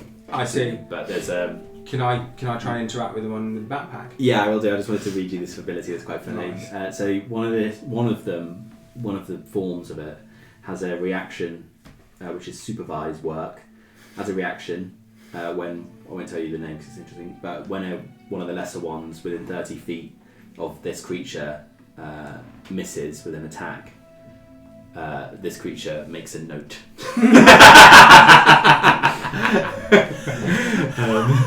Just in the middle of the battle. Good. It's called supervise. I reckon it's the supervised tentacle work, yeah. one. Because the tentacle one's just looking at that little other tentacle one like, you've missed. Yeah, I think you're right. So as you see these guys kind of wandering around, it's mostly the ball ones, but there are some of the other ones around. You want to go up and interact with one of them? The one with backpack. Okay, yeah, maybe you see one with this backpack, and you go up, and as you approach, you see that it kind of just being stood still for a second, turns, just kind of looks at you, and you see its eyes kind of like just sort of scan you up and down, and just inspecting you basically. I would say as well that as you're sort of stood there, maybe one or two come over as well, because you know you're probably quite an unusual sight here, really. Yeah. So they sort of begin just goblin stood around you, just Celestia. looking at you. Yeah. I'll say, greetings, little one. You just, in response, you just how big is it? sort of like this. Okay. Oh, Little guy. greetings. Yeah. Average size thing. Yeah, you thought you were looking down, but actually it's only sort of like. It's less cute when they're not tiny. See, this is the Nah, thing. that guy with the backpack's pretty cute. So this is the thing, is I've made them quite small, but the thing that makes them really, really actually quite horrific is that in the book, they're like medium size. And I'm just like, no. Yeah. They're not. Like, that's so much more grosser if it's not like a little tiny guy, like a little fairy. Anyway, so yeah, for me they're not medium. They're small. They're small to tiny. Yeah.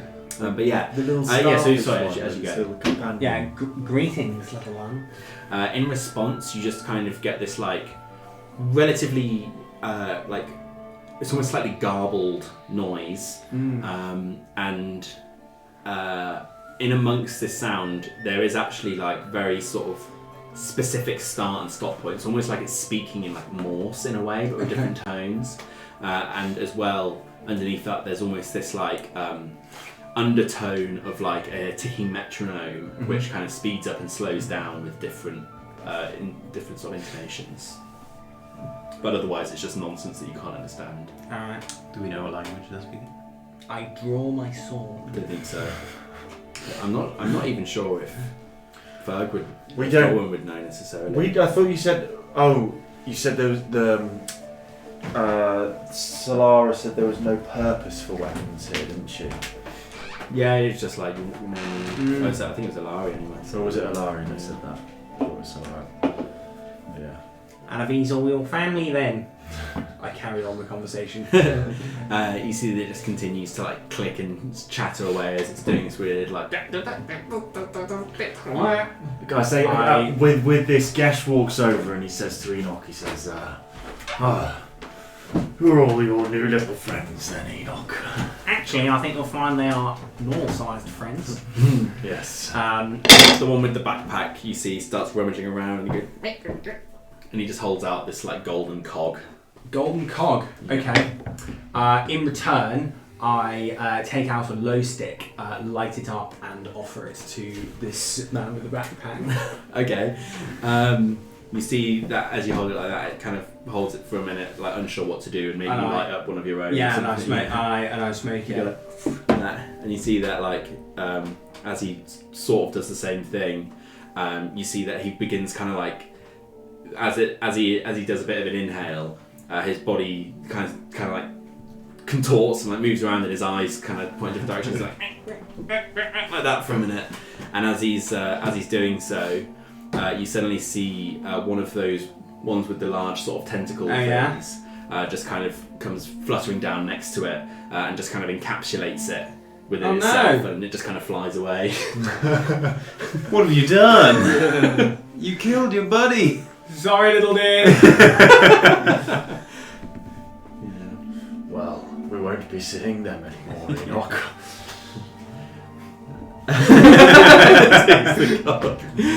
Bless.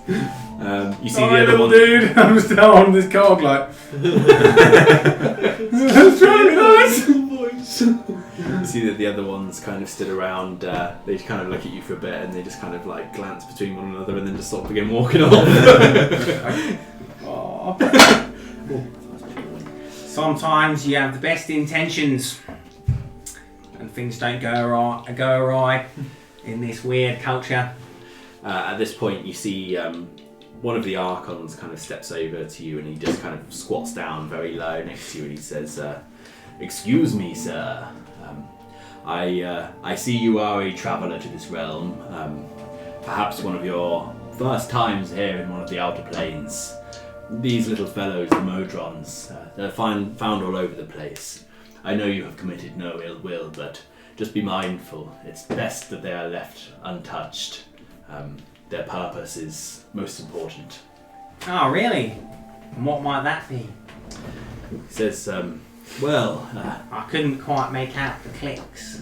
he says, "Yes, of course. The Modron language is most incomprehensible. You see, they come from the plane of Mechanus, the plane of true law, or true lawfulness. Oh, no. It is said that the Modron's passage, their great pilgrimage throughout the outer planes, is it's that action in its very self that keeps the passage of time moving in such a way as it does. And what will happen to that little fella?" Well, I've never visited Mechanus myself. He may be reset in some way, dismantled, or perhaps he'll just be set back on a new pilgrimage. It is unclear. Might be dismantled. All for a low stick. Just as well. And I sort of psionically communicate to Enoch, and I'll say, it's just as well we didn't offer the little man some obscura. And you just hear a little like tea, but like sad, but like that. Yeah. He says, from having witnessed what happened just briefly, I would presume that the chaotic element of a smoking stick such as what you hold here would have sent his systems a little out of whack. Yeah, they are bloody good. Indeed. Now, Off one to him.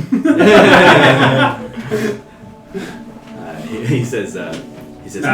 Oh, you don't know. Fine. He's just told me not to. Oh, yeah, sure. Well, I not to one of the. Oh yeah, actually, He didn't say don't offer one to him, did he? I off one to him. He's a boss. Yeah, he's a buff archmage. Archon, sorry. You just you can look up Archons if you want, by the way. I have been looking at pictures of them. I'm assuming they are greater Archons because there are all sorts of Archons. There are all sorts of Archons. They're mostly like those. I'm picturing more them green ones, but The green ones? Yeah, Okay. the first picture. I've kind they look kind of devilly. Angely. They look like the Power Rangers. This one stands up and he just, at his full height, he just says, thank you, but I'd rather not. Thank you very much. He says, what is it that brings a party such as yourselves here to Celestia? Now, you know the answer to that question. You are just being merely polite. He says, I would not be so crass. I truly wish to know your intent. We have been summoned by Bahamut. Is that so? Well, you must be Vakayaks then. At your service. He says, so you did know we were coming. He said I had heard that Bahamut was anticipating a meeting indeed. He needs to convey some sort of information or another. How was your journey to get here? Like a dappled sausage dog. He says, now what does that mean? Sausage dog? The dirty bastards. Absolutely no idea. He says, very well. I believe you would be better suited to some of the other planes, my friend. Let me to show you to Pandemonium.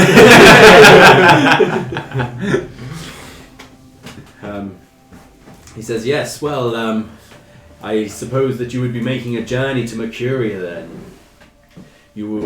It is quite simple. While you must summit the great mountains of this layer, you will find the goings most comforting indeed. So you said there's obviously several layers to Celestia, right? Yeah. How does that work? Are they sort of demi-planes within Celestia? Sort of. Yeah. A little bit. They are all physically connected, but I mean, Like I you're was saying, telling some these sort guys about of this. Inception sort of stuff. Yeah, But they're there, but they're not. But it's Yeah, I mean they're there. Like you basically can't see them when you're on one of the other layers, but you can travel to them. A lot of the outer plane stuff is a bit like that. Like for example, there's a golden path which runs throughout the positive planes, which eventually transforms into the river Styx, which runs through the negative planes. And although, and that'll take you through them, basically. sort of, yeah. Okay. Like you can theoretically travel sort of on foot around all the planes. I mean, you wouldn't make it because there's too much. I mean, you might make it, it's possible. But you'd have to be like, hard as geezer. Yeah. Having his huge. Quite a fun quest that actually, wouldn't it? Just like 12. Just to traverse the planes. Having to do like, 16 sessions or whatever through, and one on each plane or something. Oof. Speed run. Yeah. You haven't given it much time in each one. Yeah. We'll wait for Will and crack on, but yeah.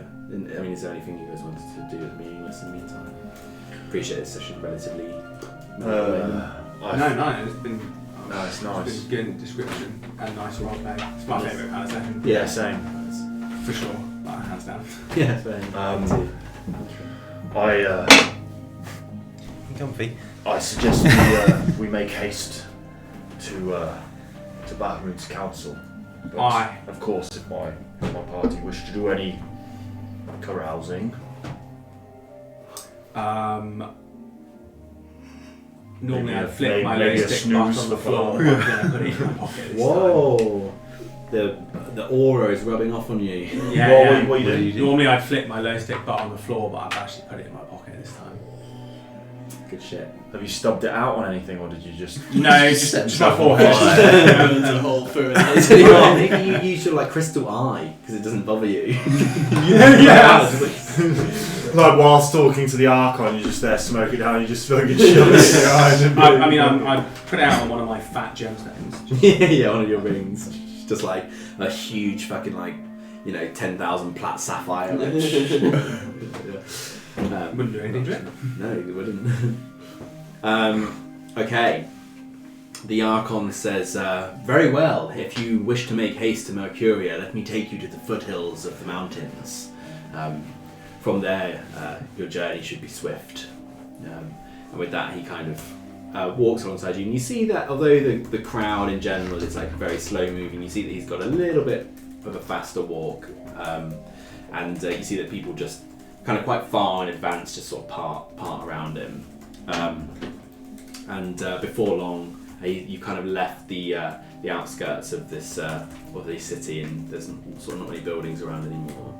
As you see, it becomes a bit more wild. There's sort of pine trees growing in this sort of starry twilight forest. I like it here. That's such a good catchphrase. And It's fucking so shit. I love it. I just love that. I mean, it's actually kind of lore accurate of Gesh, just relatively simple mind, just like, this is pleasant. It's literally just a vocalising an observation. Yeah, and then like when you're somewhere horrible as well, you're like, I don't like it. It's giving very like Drax vibes. Yeah. This is pleasant. And he sort of leads you to this sort of patch of woodland, and you see there's a relatively steep slope up. And he says, yes, enjoy your journey away from the hustle and bustle of the city. I hope you will enjoy whatever it is that comes to pass on your journey. When you get to Mercuria, you will find a great golden haven. It is here that you will easily find Bahamut's palace. We surely shall. These forests and this woodland has such a pleasant, sweet-smelling aura about it that I will enjoy it. Indeed. Yeah. He says, indeed, I must say, although I have ventured to most of the plains in Celestia, Lunia is truly one of my favourite. It is the only place where you get the breeze from the sea as it crests over into this beautiful pine woodland. Now, if you have any last questions or requirements, I would be happy to answer them. Otherwise, you may be on your way. Can I have a sword block? Of course. Anything else? I'll tell you what, while we've been You can walking, get Sword of Luck on a lawful plane. True. while we have been walking, while he's been leading us towards this, towards, our The woodland path, woodland path, yeah. Gesh specifically will have been enthusiastically regaling tales of Khazal's sort of Oh, trying to big him up as a the goodness that he's Yeah. done in the material plane, and actually how sort of pure of soul he has become as a chromatic dragon, as a Metallic. Right? yeah. Yeah, you would probably see that the Archon would have sort of many questions about this, and you see that his the way in which he asks the questions, they're not sort of like leading or presumptuous in any way, but you can tell that he clearly is gaining a lot of pleasure from hearing about like this reformed An being. anomaly in a way. Yeah, like he doesn't. You can tell that he doesn't have any prejudice about it, and he's very accepting of it. But nonetheless, he's got all these questions and curiosities about how this has come to be and how sort of rare it is and all of that. Yeah, and our sort of parting word will be perhaps amongst your peers you could spread the word of his holy soul. He says, of course, although fear not, my friend, when Khazal's time comes to an end, the Raven Queen will make her judgment. You mentioned Solara mentioned the Raven Queen to you, didn't she? Yeah, Do you know about the Raven Queen? Nobody really knows about the Raven No Queen. one knows about the Raven Queen. She's a bit. I mean, people know about her on the outer planes, but until you've Does been Matt told know about her. about the Raven Queen? Yeah, Batman knows about the Raven Queen. I remember that. Probably. Tell me about the Raven Queen. Okay, so you guys begin your trek up this relatively steep mountain path, which starts off in these pine woodlands, and after it's many kilometers of travel, probably like if you were to equate it to where you were on the material plane, it's almost sort of like a maybe 60-70 kilometer journey, so it takes you quite a long time, but you find yourself pretty sort of energetic the whole time. You sort of, it's almost more of like a passage of time rather than like a journey, if that makes sense. Like it doesn't wear on you in any way. This is also a favoured terrain of mine as well, so it doesn't hinder us Great. in any way. Awesome. Yeah, I know, great. Right? Even more relaxed on this walk. Yeah. Guess it's just floating along like ethereal mists. Yeah. Do you get sleepy at all? Or just keep Not going? really. Yeah, you're just Can we sort of. consider this a long rest? Yes, you can have it. Something I forgot to say is that pretty much as soon as you emerged in the pools, you were long rested. Oh, really? Yeah. Okay. As in like the big long rest. And inspired? No. Not until luck has to go with you. The magic trick. Yeah, but you're regretting it now. That'd be so funny if inspiration was just like, I just let you guys inspire one another to do things. Yeah. Okay, so yes. Polana would never be inspired by me though, so you Yeah. just miss out on all the inspiration. Yeah, it's true. So yeah, you guys continue walking along here. You see that occasionally you see like a bit of movement of a shy being sort of passing through the woods.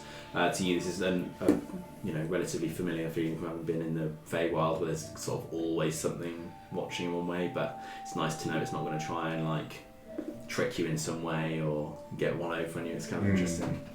Unless this is all a trick. Oh, that would be a good plot twist, isn't it? Because we are sort of set on our quest, I'm not going to deviate particularly from the path, but on the path or growing beside the path, would I be able to observe any particularly, exotic looking herbs or plants or anything? Like Yeah, that? I mean, I would say that there's, Pretty lush, right? Yeah, it is. I mean, it's not, there's not like, I would say there is stuff around, but I wouldn't say it's like actually massively diverse necessarily. It's relatively, as I say, this is a relatively lawful plane, so you'd almost have better luck finding rare things in the less lawful planes because it's like a little bit more random. Oh, it's more sort of kempt. In a way. Yeah, it's not like managed in any way, but it's just like, Everything's just Everything sort of sort of very prim, works. almost sort of prim and proper almost. yeah, like It's if something was rare here, there's no reason why it wouldn't propagate more. You know Yeah. what I mean? So, but with that being said, So there's rare herbs everywhere then, is what you're saying? well, they're not. If there's rare herbs everywhere, they're not rare. But Kind for of us, by definition. Yeah, for us they're rare. Well, I guess. I'm No, teasing you. it's interesting to think about. I mean, you would. I'd say that it would be like different. So there would be like different densities of certain species. But you could forage. Not anything particularly powerful, but just odd.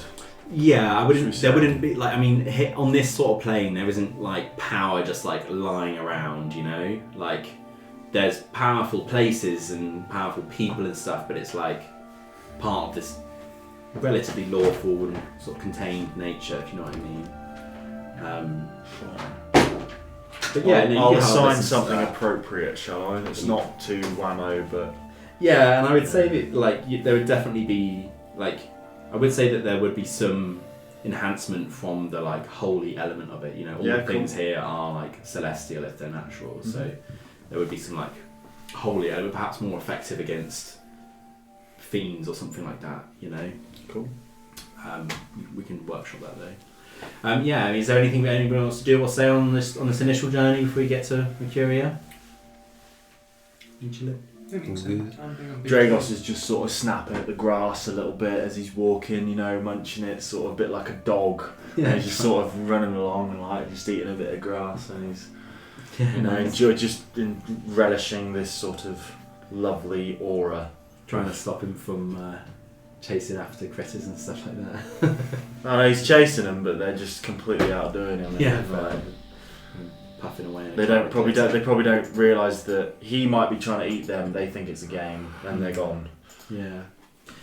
You find as you continue walking, after a little while, the density of the trees begins to get a bit less and less, starts to thin out, and you start to notice that this night sky that's kind of been blanketed over you.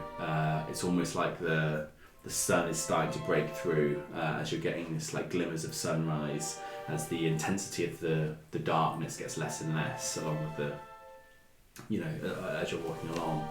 And you start to see these kind of rays of light just shining over the tops of the mountain tops that you're now able to see quite clearly. And as you keep walking and begin to approach the tops of these mountains, yeah. Sorry, is that like because it's becoming daytime or just because we're higher? It's like it's a layer thing, basically. Yeah. And by the time that you kind of crest this main mountain off the back of Lunia, you can now see just like a very thin poking out of the start of a sun, basically, that's kind of blanketing this incredibly wide, open mountainous valley. It's kind of got all these water courses running through it, and it's just wreathed in this, you know, that hazy golden light that comes on a nice morning. I'd say that this layer is very, like, you know, quite sort of new. Can you stop what I'm going on the it's quite sort of like New Zealandy vibes. So it's very sort of grassy.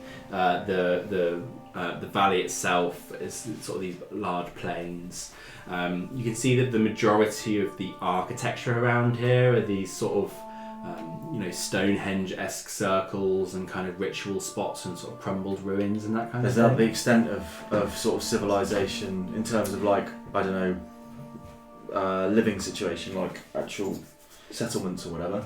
I mean, from what you can see from where you are, I mean, there are other places, like you'd see that there are also small kind of almost village-like settlements as well that have sort of inhabitants just kind of minding their own business. You get the impression that this is more of a sort of quite a peaceful place.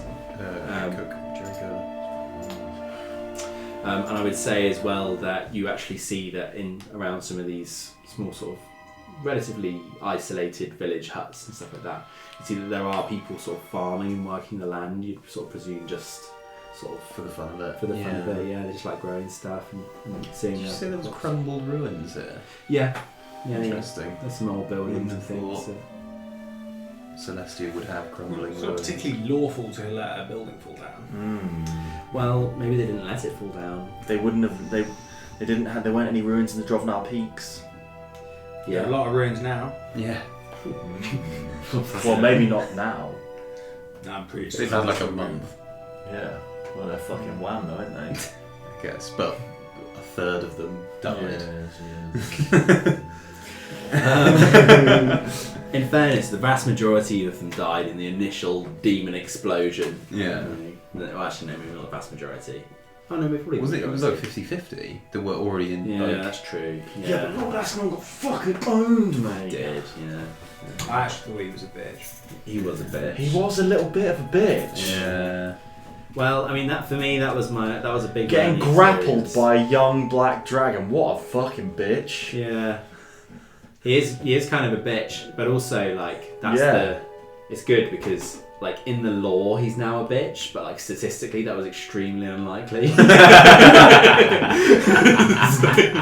it's now been written into the pages of history that he is now a bitch. He's a bitch. Lord Astanon, you know, which I hadn't meant to like wielder of hellfire, bitch, kind of soft hammer lord. Yeah. Shit wrestler. He is now dead, right? Like we. No. He went back to the. Oh, he did. He went back to his plane. Well, interestingly, you know, maybe in the future, once you've learned a bit more about the outer planes and stuff, fun side quest is if you kill a devil on their home plane, they're fucking toast, mate. Don't forget. Let's go hunt some devil. He So you just go down to the 9 hells and just eradicate them. Was he the like? He wasn't obviously the god of that plane, but was no. He was very high up. Was he? He was like a general in there. Yeah. So he was under. Oh wait, maybe you don't know actually. Never mind. No. Well, I mean, realistically, are we gonna find out? But like, we might play future campaigns in this world. Yeah, like I'm gonna remember.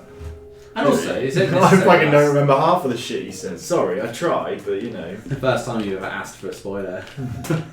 Yeah, but I'm fucking moving to Manchester in a couple Yeah, of but you're weeks. coming down every once in a while, you said. Yeah, I did say that.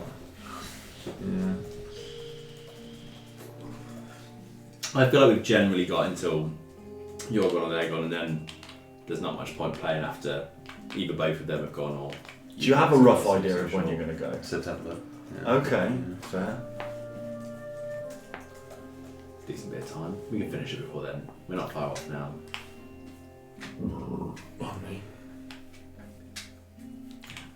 So yeah, has Lord Astanon got any peers? Heaps. Oh really? There's loads of them. Loads. Oh fair. Yeah, loads of bitches. Those are shit wrestlers. Yeah, man. So the devil. The way the devils work is when you first arrive in the Nine Hells, you start off as something called a lemure, which is like a blob, and you're just full of hatred. How do they start off? Like when you first go there, if you get banished there. How does a devil become? Is that what? Is it when you get It banished? is a devil. No, but as in, how does a devil come into creation? Well, there's a few different ways. One of them is a When a normal mummy devil loves a daddy. Very much. devil birds, the hellbats and the greater moors. And the hornets. Yeah, the hornets. So a lot of the lemurs exist as demoted normal devils. So most of the devils that have been created initially would have just been like slightly higher rank, and then through being demoted will become lemurs.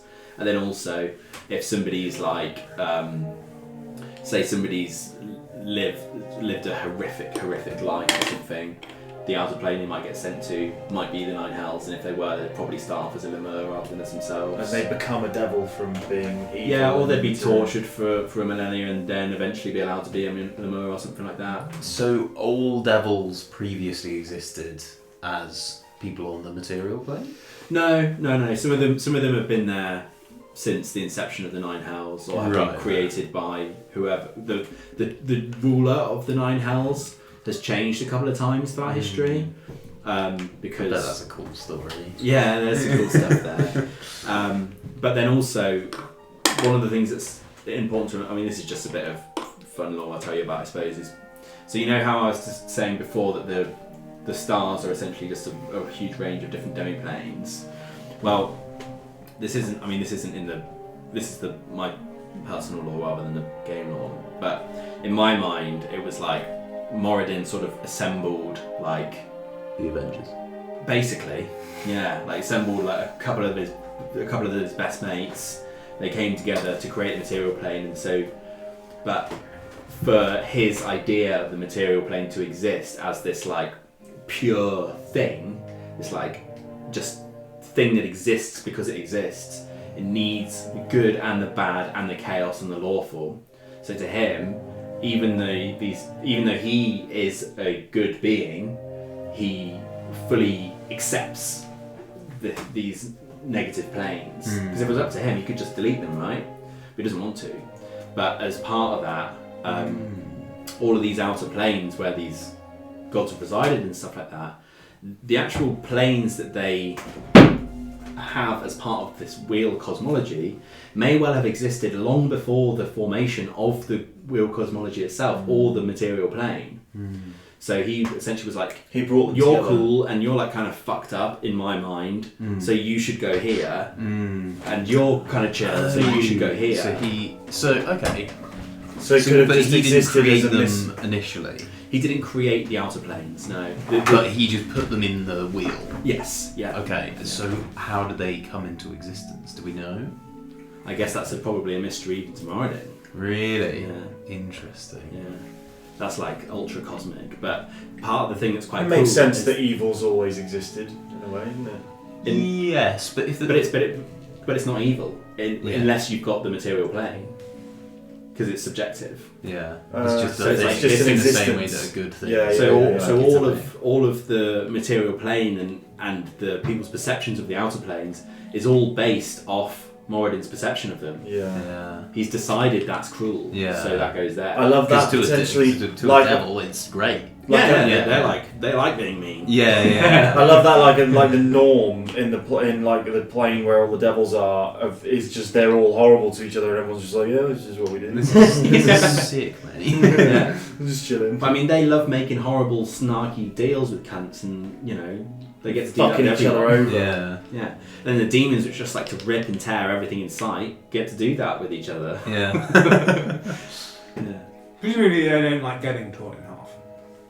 Well, I guess probably not. Or is it just blood for the blood god?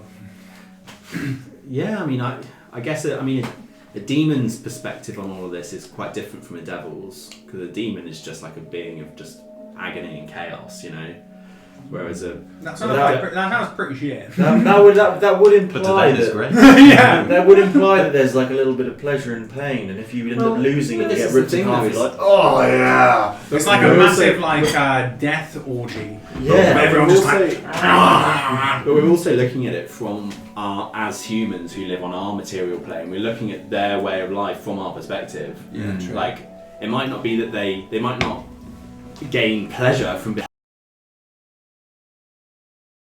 Yes, Like part of their life, and it's just what they do. Yeah. some of them hate it. Some of them might think it's all right.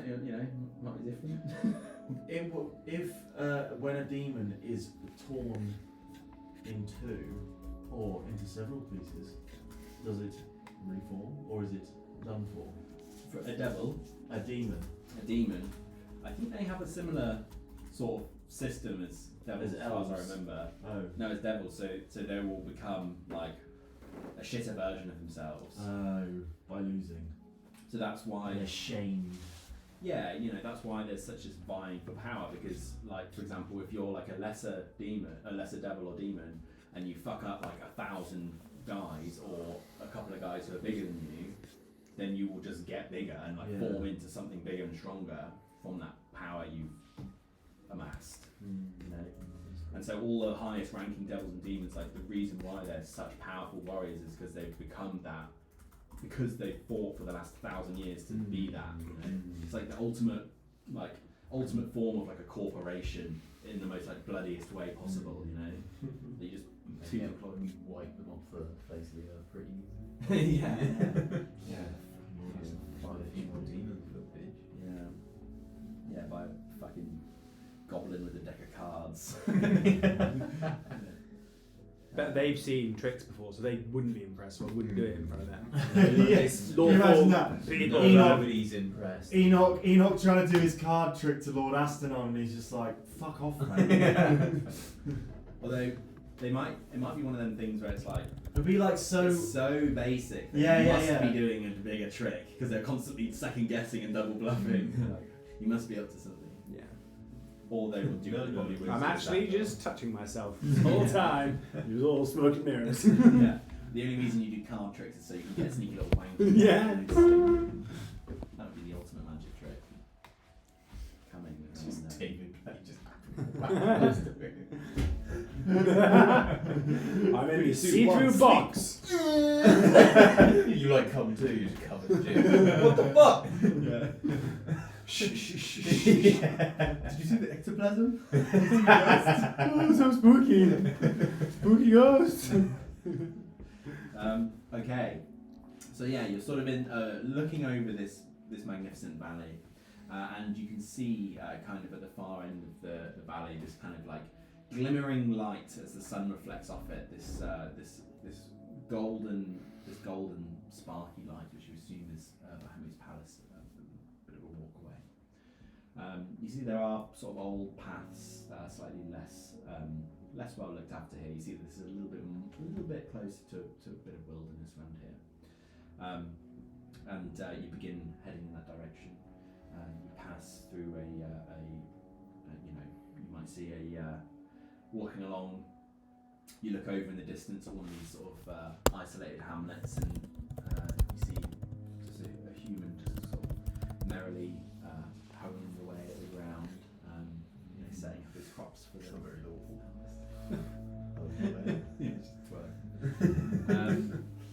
Just to nobody, just on his own, just practicing.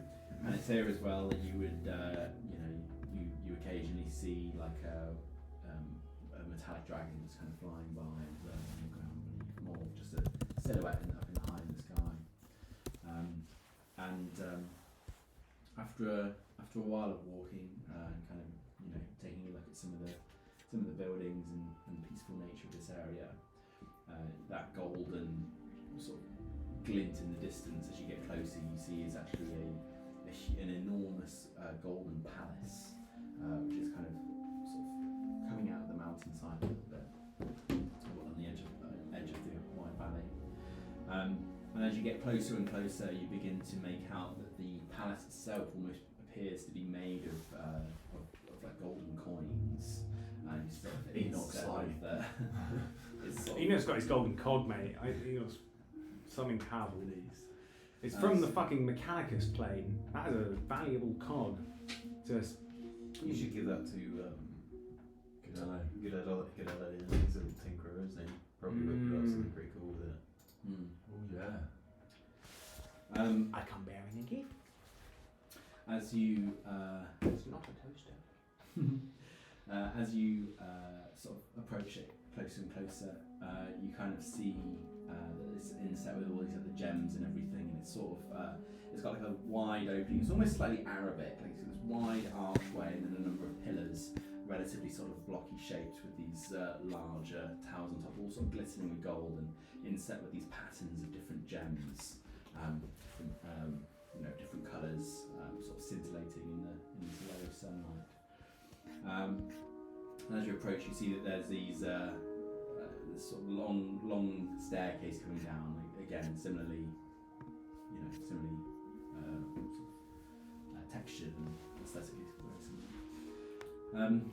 And you see that sort of sat on the base of the steps is this sort of old man who's got a cheery smile, got a long silver beard, and he's wearing these quite humble grey robes. And you see, sorry, you see he's a relatively sort of short, unassuming guy, and just sort of flitting around him are these 12 little birds, and you'd recognise them as golden orioles. You see sort of little passerine birds, just sort of chirping, flitting around him. And as you begin to approach the steps, you see that he looks up at all of you, and you see that he's got this incredibly intense gaze. And he just says, Verkaix, you've made it to my palace. Please, come on in. Could I say that as we approach, maybe I'll Gesh will sort of extend his hand in a certain way and like do a little bit of a whistle or something, and just to almost to greet the birds. It'd be like a familiar, almost call that they might understand, and the hope that maybe they might interact with it in a certain way, and they might recognise. Do you know what I mean? It's as you sort of chirp, you see maybe two of them kind of flitter over, and they. Sort of extend. I was envisioning sort of extending a hand, and maybe one of them sort of coming and lands on my fingers or something. No, it wouldn't land on your finger. No. But it sort of flitters around, and you get a sort of sensory input from Dragos as they kind of come by. He acknowledges this sort of potent scent of an incredibly powerful dragon. Oh, okay. That's sort of emanating from the birds themselves. Golden orioles, they're called. Can I get on with that? Yeah, it's a real bird. Check it out. It's not too cute. Yeah, so. He says, he kind of gets up with a bit of a like that, and begins walking up the steps. And he says, "It is such a true pleasure to see you all here in the flesh. I've waited for this day for quite some time now. I'm sure you have many questions. Your journey's not quite over yet.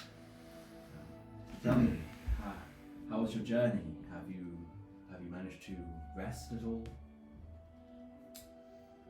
Although we've not taken respite, the waters were strangely soothing, as was the whale.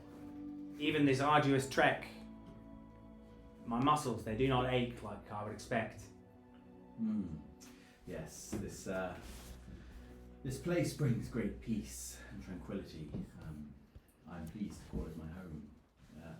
and you see that as you are all sort of walking forward, once you sort of step through the archway, you see that this kind of old wizened man, his form begins to change as he steps through the actual doorway of the great palace itself, and as he kind of steps his foot forward, you see that it turns into the great leg of a platinum dragon, along with his arms, and both his arms kind of come through, and then eventually his head and the rest of his body just kind of passes through and seamlessly transforms into the great form of Bahamut. You can see that the actual size of him is it's not larger than Orenthor. He's not a particularly huge dragon, but his the sheer power in this form emanating from him is almost a little bit overwhelming. You see that the scales across his body are just entirely scintillating with silvery light, and this sort of draconic essence that he possesses is unlike anything that you've come across before. And for you guys, this would totally sort of bring you back to the sensation of having touched this scale, which on the material plane was, absolutely enormous, and then that kind of that rushing sensation that you got from first receiving that blessing is now kind of rushing through you again, and through the actual archway of the palace, there's basically just mountains and mountains of treasure and gold, sort of as far as the eye can see, kind of extending way further backwards than you'd ever thought. And as each of the Orioles pass through as well, each of them just transforms into these great golden dragons, each of which, as they soar through the air, just kind of dive down into the treasures and just kind of immerse themselves within as they kind of swim around almost like giant fish in a sea. And in this huge hall, you see that each of them kind of will take different places. You see that one or two of them just kind of rest peacefully while the other ones kind of sit there and like poke their heads up out of the gold and just inspect you. Some of them look more joyous, and some of them look a little bit more grim as well. And as Bahamut kind of stands there before you, having turned around now in front of this infinite treasure hoard, he just looks between the four of you here and he says, "Welcome to my palace. Your journey has been long. It is only a shame that the great Moody here was not here to experience it herself. And tired. And of course, and victim." Yes. Fuck that guy. He would not have been allowed in. I would say before, well, sort of as we sort of go through introductions, the first thing that Gesh will do as soon as Bahamut turns to face us, he will immediately and very quickly go down on one knee and just completely bow to him, like right down to the floor, What does Dragos do? Because we do it sort of in unison together. Immediately just showing the greatest of respect because the power, the draconic power feels incredibly overwhelming. Yeah. And just total submission to him. Yeah.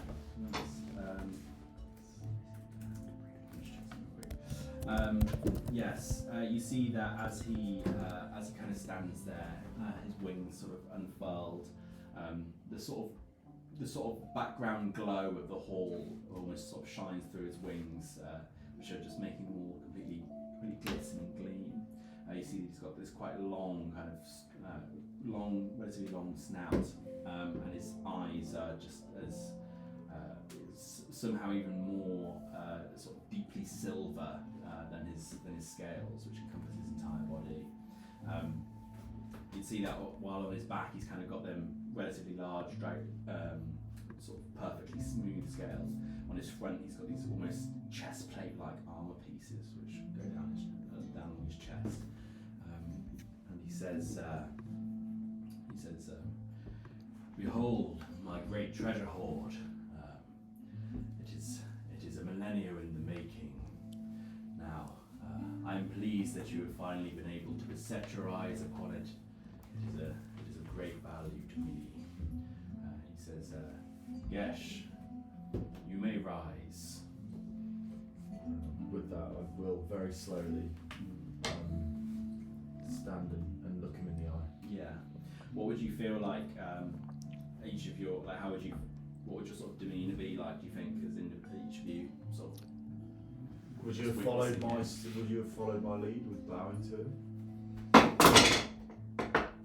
I was 50-50 about whether the oar would have made me sink to my knees, but I don't think I would have like gone down in the sort of the. Maybe you're like initially like almost slightly like a respectful bow, but slightly avoidant of the gaze almost, or do you think that's not really enough? I think I'd actually, if anything, be sort of gazing up at him, just to maybe sort of inadvertently sort of just like sunk to my knees in like the sort of the awe of him. I would have been pretty scared of this huge thing. Don't really like big things. Probably would have been like a little bit just like half terrified, wanting to run, but also like, you know, in awe of his just presence. And then seeing Gesh drop, I probably would have been like, oh yeah, and like done a half bow thing. I'm a bit crouched anyway, so I probably would have just gone like. I probably would have gone to one knee in very It's more of like a military. Yeah, like, exactly. like To their leader kind of thing. Yeah, exactly. Okay, nice. Yeah, but in that case, he would say, tell you all that you can rise. All rise. He says, was this something? Yeah, well, yeah. Can have a bit. Well, Yeah.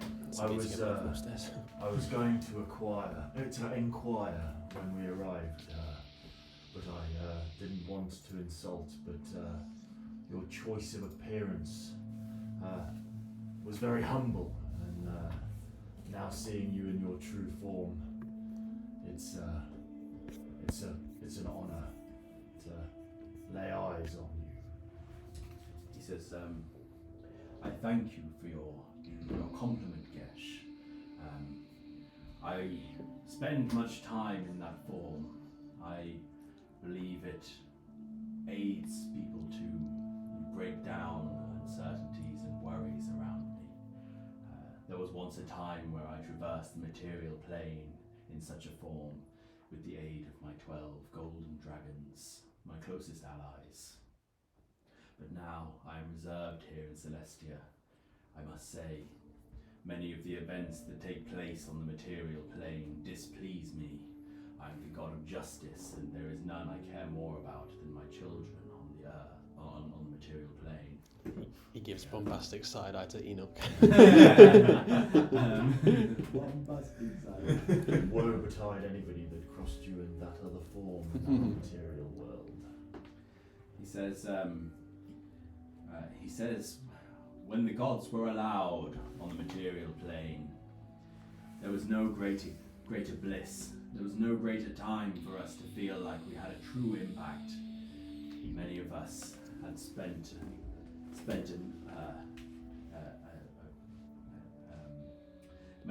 many of us, time was not a concept we had conjured up. Our experiences in our outer planes, well, they were both the most important things to us, and yet also meaningless in other ways. The material plane brought a purpose like no other. And although I know that I must not, to see that my influence is making positive changes in the material plane, it brings me satisfaction to no end. You, as Verkaix, are acting as my sword and my voice down there.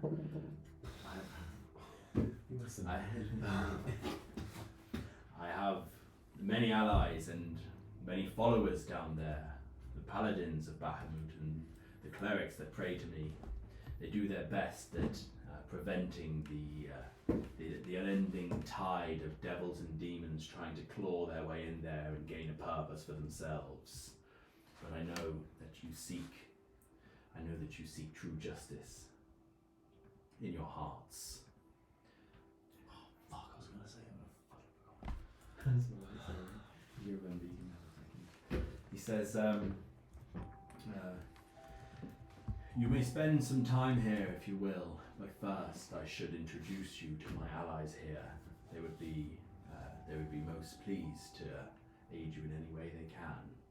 That is Tsar Phalion, Oramithrax, Drakharion, Gilderath, Thalorion, Vrexenar, Eldragost, Xanthula, Azolind, Ormharaz, Luxarion, and Feanorath. Each of these dragons have been imbued with a power of their own. Their knowledge is between them is uncontested in this world, all beyond Ioun herself. I just say while he was doing that introduction, I would have done then a bow similar to what Polana did, and not as low, Yeah, but more not as like overwhelmed, more like respectful. Yeah, more respectful, but deeply respectful. Going down on one knee. Yeah. You see that as he says each of their names, they each have kind of different reactions.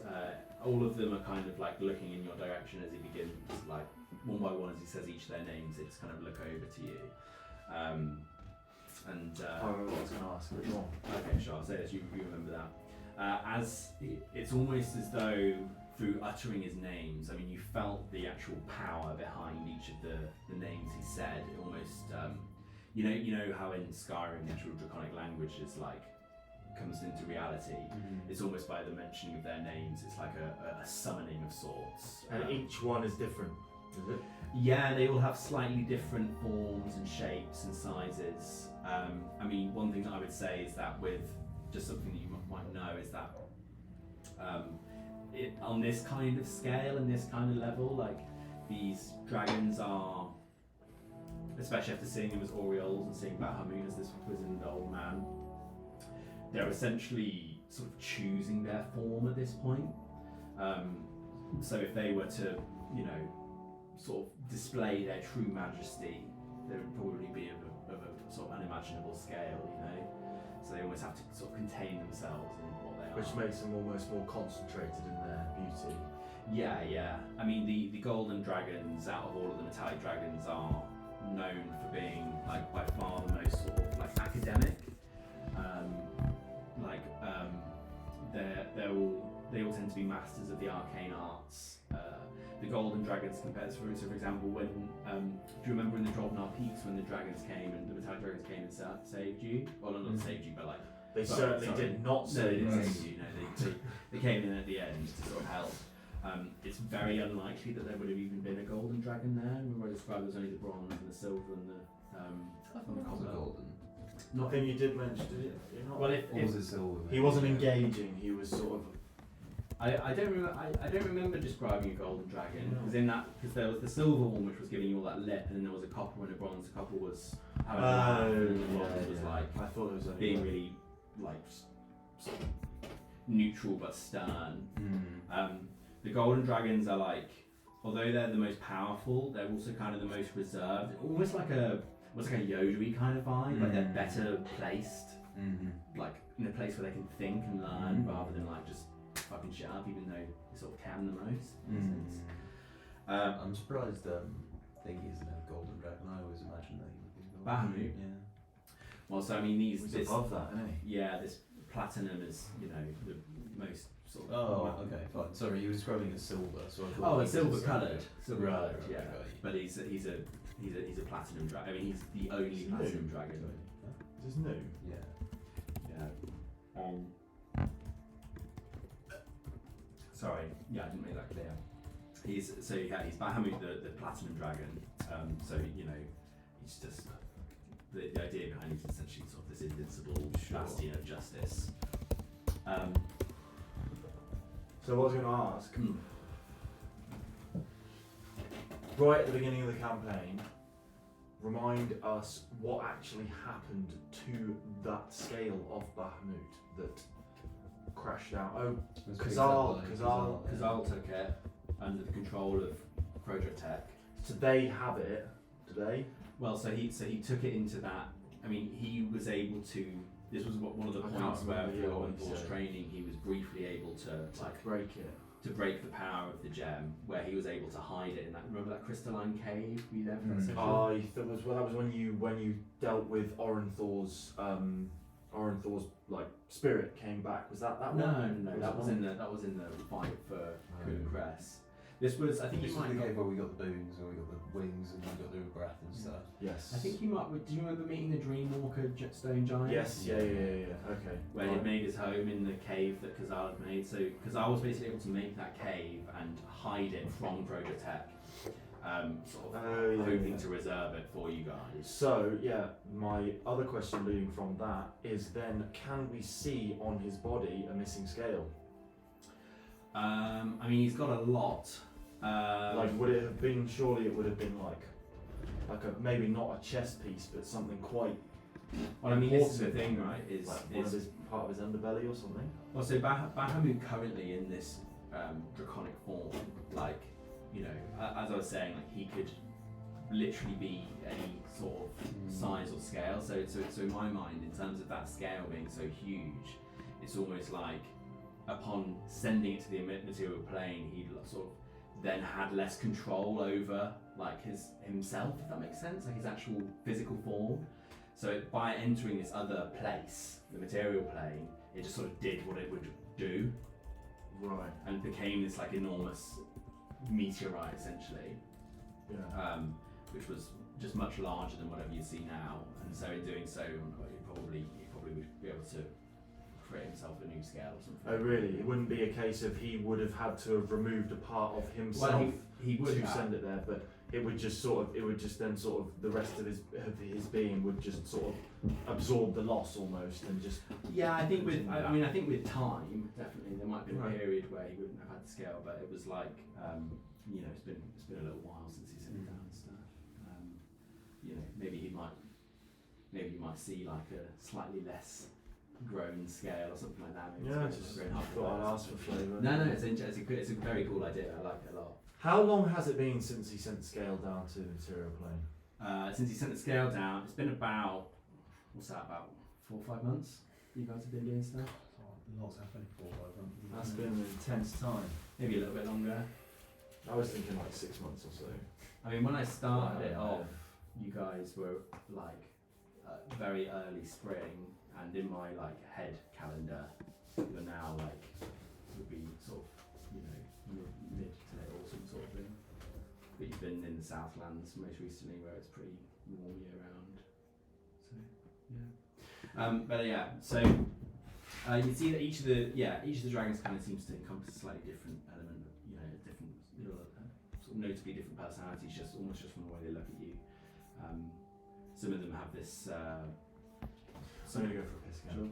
Some of them always seem to have a slightly more of a sneer, but most of them are quite, you know, just sort of curious. It would be quite hard to determine what their actual preconceptions are, or just conceptions, I suppose. Because they got big dragon faces. Yeah. Is there anything anyone wants to say while Al's away, and then before I get into the actual next plot point? No. Just chilling, having a look at these big dragons. Alright, in that case, I'll tell you a little bit about these guys. You'd see that. Ooh, I was going to ask actually. So, Got any thoughts? yeah, sure. Yeah, Um, gentle luck. Please. So, please. No, bitch. Is Orenthal here? He's gone. Well, oh, as in, is he? He's in. Oh, he's in one of the outer planes. Yeah. Okay, cool. Is he in this one? Don't know. I thought for a second when you were listing the names that you were going to finish on Orenthal. No, you were going to have like a reunion. And No, he's not good enough. Yeah. These guys are like. So Orenthal was an ancient dragon, but he was like these 12. These are like the OG. Yeah. Got, you know, Original. Italian dragons. Yeah, sure. Orenthal's just like a total legend. Yeah. But you know, I mean, maybe I'll wait for I to tell you this. But yeah, there's something else I wanted to mention. About Orenthal? That's about something else. We do a level up after this. Yeah, I think probably. It's been a while since Yeah. we've done this one. And we've been to fucking hell. So I'll just you make Splunkerson. Ooh, question for them actually. This is like, we can do all of the main stuff, this is like a side thing. Would it fit in better later, or you can ask now if you want? No, let's do the main shit now. This is like a very much a side thing. He says, although there is much I need to tell you of your quest to come, there is some information that I wish to bring you, that I wish to tell you that might bring you some peace. Perhaps once your quest is complete, as I'm sure you will succeed, if you are ever able to find your way back here, if you make your way to Eastgard, you will perhaps meet a friendly face. Yes. You perhaps meet a friendly face. The great warrior companion of yours, Elictu, has decided to take residence there. In addition, Wait, what? you I thought we buried him beside a mossy statue. in Eastgard, in the Warrior Lands, and your great friend Tide, you could find in Arborea, the neighbouring plain. It is said that they meet on occasion. Oh, that's cute. Oh. Arborea, which one's that? Where's Thrasher? Thrasher. He's baking, mate. Thrasher Hades. yeah. He was the most evil pig. He's now Lord of the Nine Hells. He's number one. I'll get them for what they did. He's just worked his way up all the demon ranks. Lord Astanon now just does his bit. He rides Thrasher's Astanon. just sitting on a throne, just going oink. Squeal of death. Dies.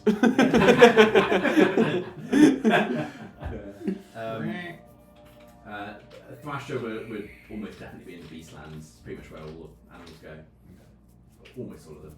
Unless they're like, cool, different animals. So yes, in the halls of Arborea, chaotic and beautiful, Tide has been. I've known Tide to be there, singing ballads to all who enter the realm, and Elictu has sought great pleasure in slaying many a powerful foe who have been sent to Eastgard.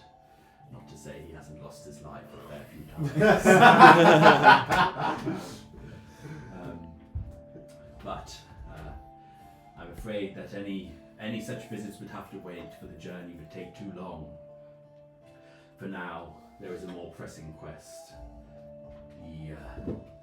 The dagger of Tiamat.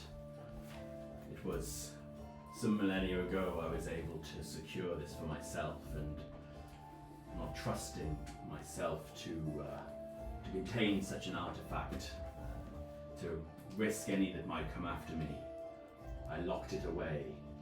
I locked it in the plain of Mechanus. You will need to travel there now. Mechanus is an unusual place, a world of complete law and order. To seek such a thing, you would require all manner of codes and paperwork and whatnot. But I'm asking you this. With your powers and the boon that I have granted you, I expect that you may be able to navigate Mechanus. You might have to disrupt their law a little bit. Of course, this could end up bringing about great wrath. And in doing so, you would have to find your own escape, for my power does not reach that far. But nonetheless, it must be done if we are to retrieve the dagger. In my foolishness, I did not foresee that we may need it once again. Let me tell you. Let me just get my notes up. That was silly. He says there is a great hall there in one of the lesser regions of Mechanus, known as Regulus. It is here that the Lord of Mechanus. Sounds very great. It is here that the Lord of Mechanus, Primus, once resided.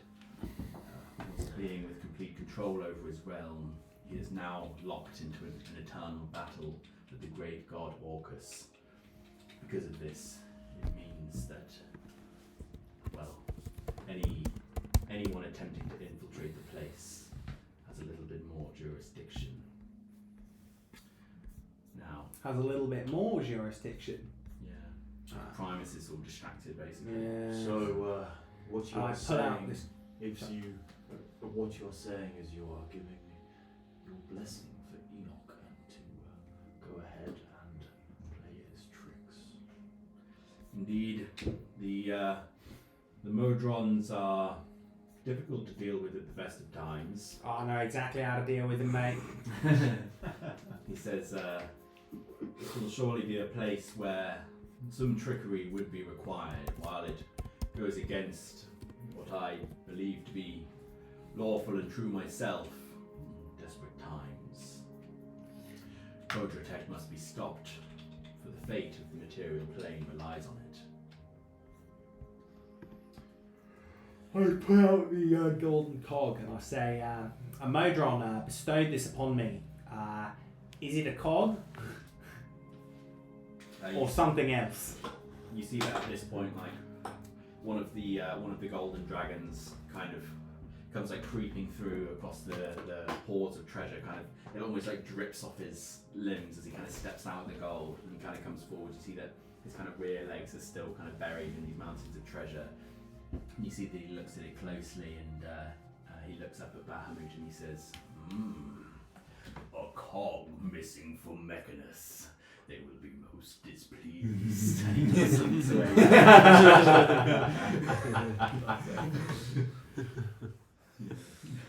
Time just stops. And Bahamut says, "Indeed, most curious. How did you acquire such a device?" No trickery at all, just befriended one of the little fellas. One of the ones with a backpack. Looked adorable. You see that one of the other golden dragons, who looks a little bit more sort of relaxed, you see that in his hands he's kind of holding this like great tome, this huge ancient tome written in this strange text. He just kind of looks up and he says,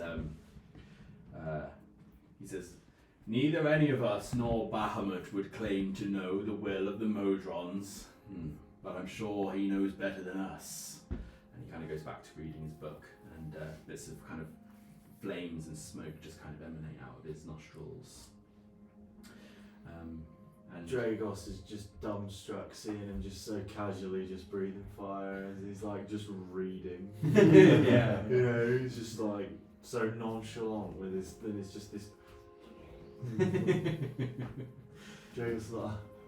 he's like, "Oh, Daddy! And how is it that we are to get to Mechanus? He says, "Indeed. Do you remember on your journey onto the shores of Lunia, you would have seen many a great granite obelisk emerge Red from the sea?" obelisks. Quite so, Gesh. He says, Correct. I was like agreeing. "Actually, Bahamut, justice. If we're being truly just, we should describe them properly." He says, "Any one of them will take you to the Outlands, to the great city of Sigil. It is here that it is the only realm of true neutrality in every way. But on the outskirts of the great domain are 16 cities, each of which will lead you to the plane, to an associated plane. Now, to get to Mechanus, you will have to travel to the outer city of. One second. Mechanus. So I've put in a lot of names for this stuff. For that one. 1 second. You will have to travel to the city, what will be equivalent to the far east of the Outlands, the city of Automata. It is there that you will have to make your way past the Modrons and enter Mechanus. From there, once inside, you will need the correct paperwork to aboard one of the transport vessels that would take you to Regulus. It is there you must explore and find the location which I believe the in which they have hidden the dagger. I can't truly say what you are to expect, but even so, he says at this point. And are Croconus aware of this dagger's existence? He says, I fear that they do know of the dagger's existence. Whether they have managed to navigate their way there, I am unsure. And at this, he kind of perks up for a minute and just summons forth. He says, Gildorath, come forth with the papers. You see that Gildorath kind of, as he kind of emerges forward as well, you see that he was just kind of almost half asleep on the piles of gold. He kind of comes forward with his sort of large draconic hand just on the tip of one of his claws. He hands down these just sort of like golden sheets basically that have all this unusual text on them, which is as he hands them to you, he says, "Here, take these. They I are." might say as he sort of hands them down to us, he would like present it to the group and maybe turn to Dorwin and say, "For you, I know you're terrified of these, but maybe these papers might be best kept in your possession." As he hands them to you, he says, "You will find these most curious, Dorwin. These are I don't know what we call it. This is authentic paperwork of the Motrons. It should lead you directly to the holding site of the dagger in Regulus. Is it written in common? It's written in Motron, which is like a sort of, it's almost like a mix between like binary and Morse. But We call obviously it Bin Harrick. Bin Harrick. Yeah, like binary. Oh, well, I mean, it's called Motron, but yeah, I do like that though. And as you take it, you are able to, the ring of understanding. It is essentially just a language like any other. And you see that it basically has it's almost like a list of times and places that sort of, it's almost like looking at like a bus or train schedule sort of thing. That's to you is kind of just like a bunch of numbers and stuff like that, and almost like coordinates and that kind of thing.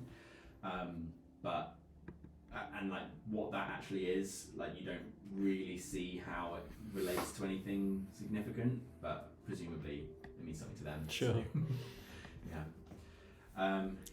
I'm imagining, have you ever heard of a Pigpen cipher? I think so. Oh, okay. If you Google it, that's what I'm imagining. Pigpen cipher. Oh, yeah. Like weird Yeah. classes as well. yeah. I do put in the Wii. Sure. We'll wrap this up and then we can record it shortly because it's getting noise. Remembering this right? Do you wanna- Sorry, Like, I thought No, you've done enough. Yeah. It's like years ago when you were first starting to work. Yeah, that sounds like something I would have done. Yeah, because that's where I recognise it.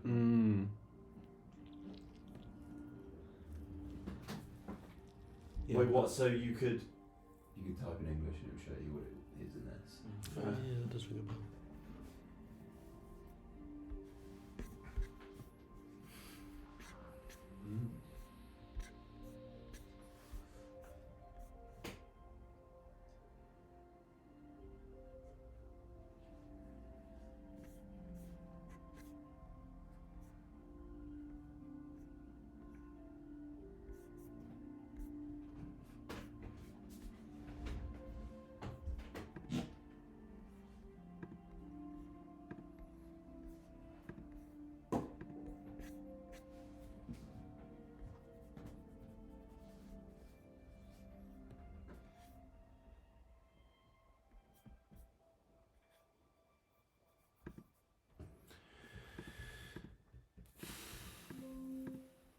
How you been, mate? Yeah, good, mate. How's Harry's place going on? I mean, Harriet's. Yeah, it's getting there. Guest bedroom's done now. It looks, I mean, it just looks like a fucking room, but knowing what is behind the walls is fucking wicked. Because it's basically just a shitty shell, but I've like insulated the fuck out of it now, so it's going to be really good for her heating and stuff. Cool. And over the next 2-3 weeks or so, I'm going to be installing a fucking lovely bathroom, and I'm going to do it all. Nice. They're going to fit everything. So, yeah, mate, it's fucking class. Actually, it's shit for her because it's costing her a lot of money, but it's really good experience for me.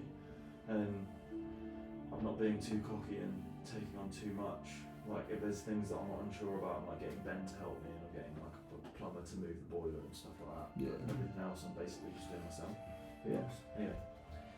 Okay, so he says with these documents, once you leave Sigil and the concordant opposition, you will have to make your way across the outlands towards Automata. It is there you could face all manner of beasts. If you are able to get by as quietly as possible, avoiding conflict, you will need your strength for your time in Mechanus. But I have more faith in you than I do in anyone else. I truly believe that you can do this. Once you have the dagger, whether you return here or find a quicker way back to the material plane, I urge you to make your way to Neahar and Avernus and ensure that you are able to utilize the dagger with the power of the Eye of Tiamat and end Croconis once and for all. Damn, that is quite a proposition after all this time. Indeed. You are so close now. So close. Just a few more steps. The power has grown great in the time that you have been traveling together. And I know that between you will see this through and do all you can to save the material plane. Or we will die trying. Indeed, or you will die trying. But preferably not. You see one of the other dragons just says, "Indeed, preferably not." Thanks, mate. That's what I just said. I must ask, Bahmut, hiding the dagger in Mechanus, was this prior to the Modron's existence there? No, the Modrons have existed as part of Mechanus since its very inception. It was the first, and it was one of the very few planes that Moradin sought out that represented a true form of what he calls order. Upon the creation of Mechanus, it allowed all other elements of the material plane to move forward in what we've all come to learn as a linear fashion. The Modrons that exist there, they guard their land staunchly, and it is only since Orcus's attack upon Primus that the world has changed. Primus, in the past, anyone who was brave or stupid enough to try him in combat and win would inevitably manifest themselves as Primus, only to take his place with only Primus's will behind them. But for reasons unknown to me, he decided to take a different path with Orcus. I'm sure that you would be able to learn more about it when you were there, and if we are ever to meet again, you can tell me everything you know. Okay, I don't feel any closer to an answer to that question. Well, what was your question? I thought you asked if you did it before the Modrons were there. Yeah. They said the Modrons have always been there. Yeah, yeah. So no.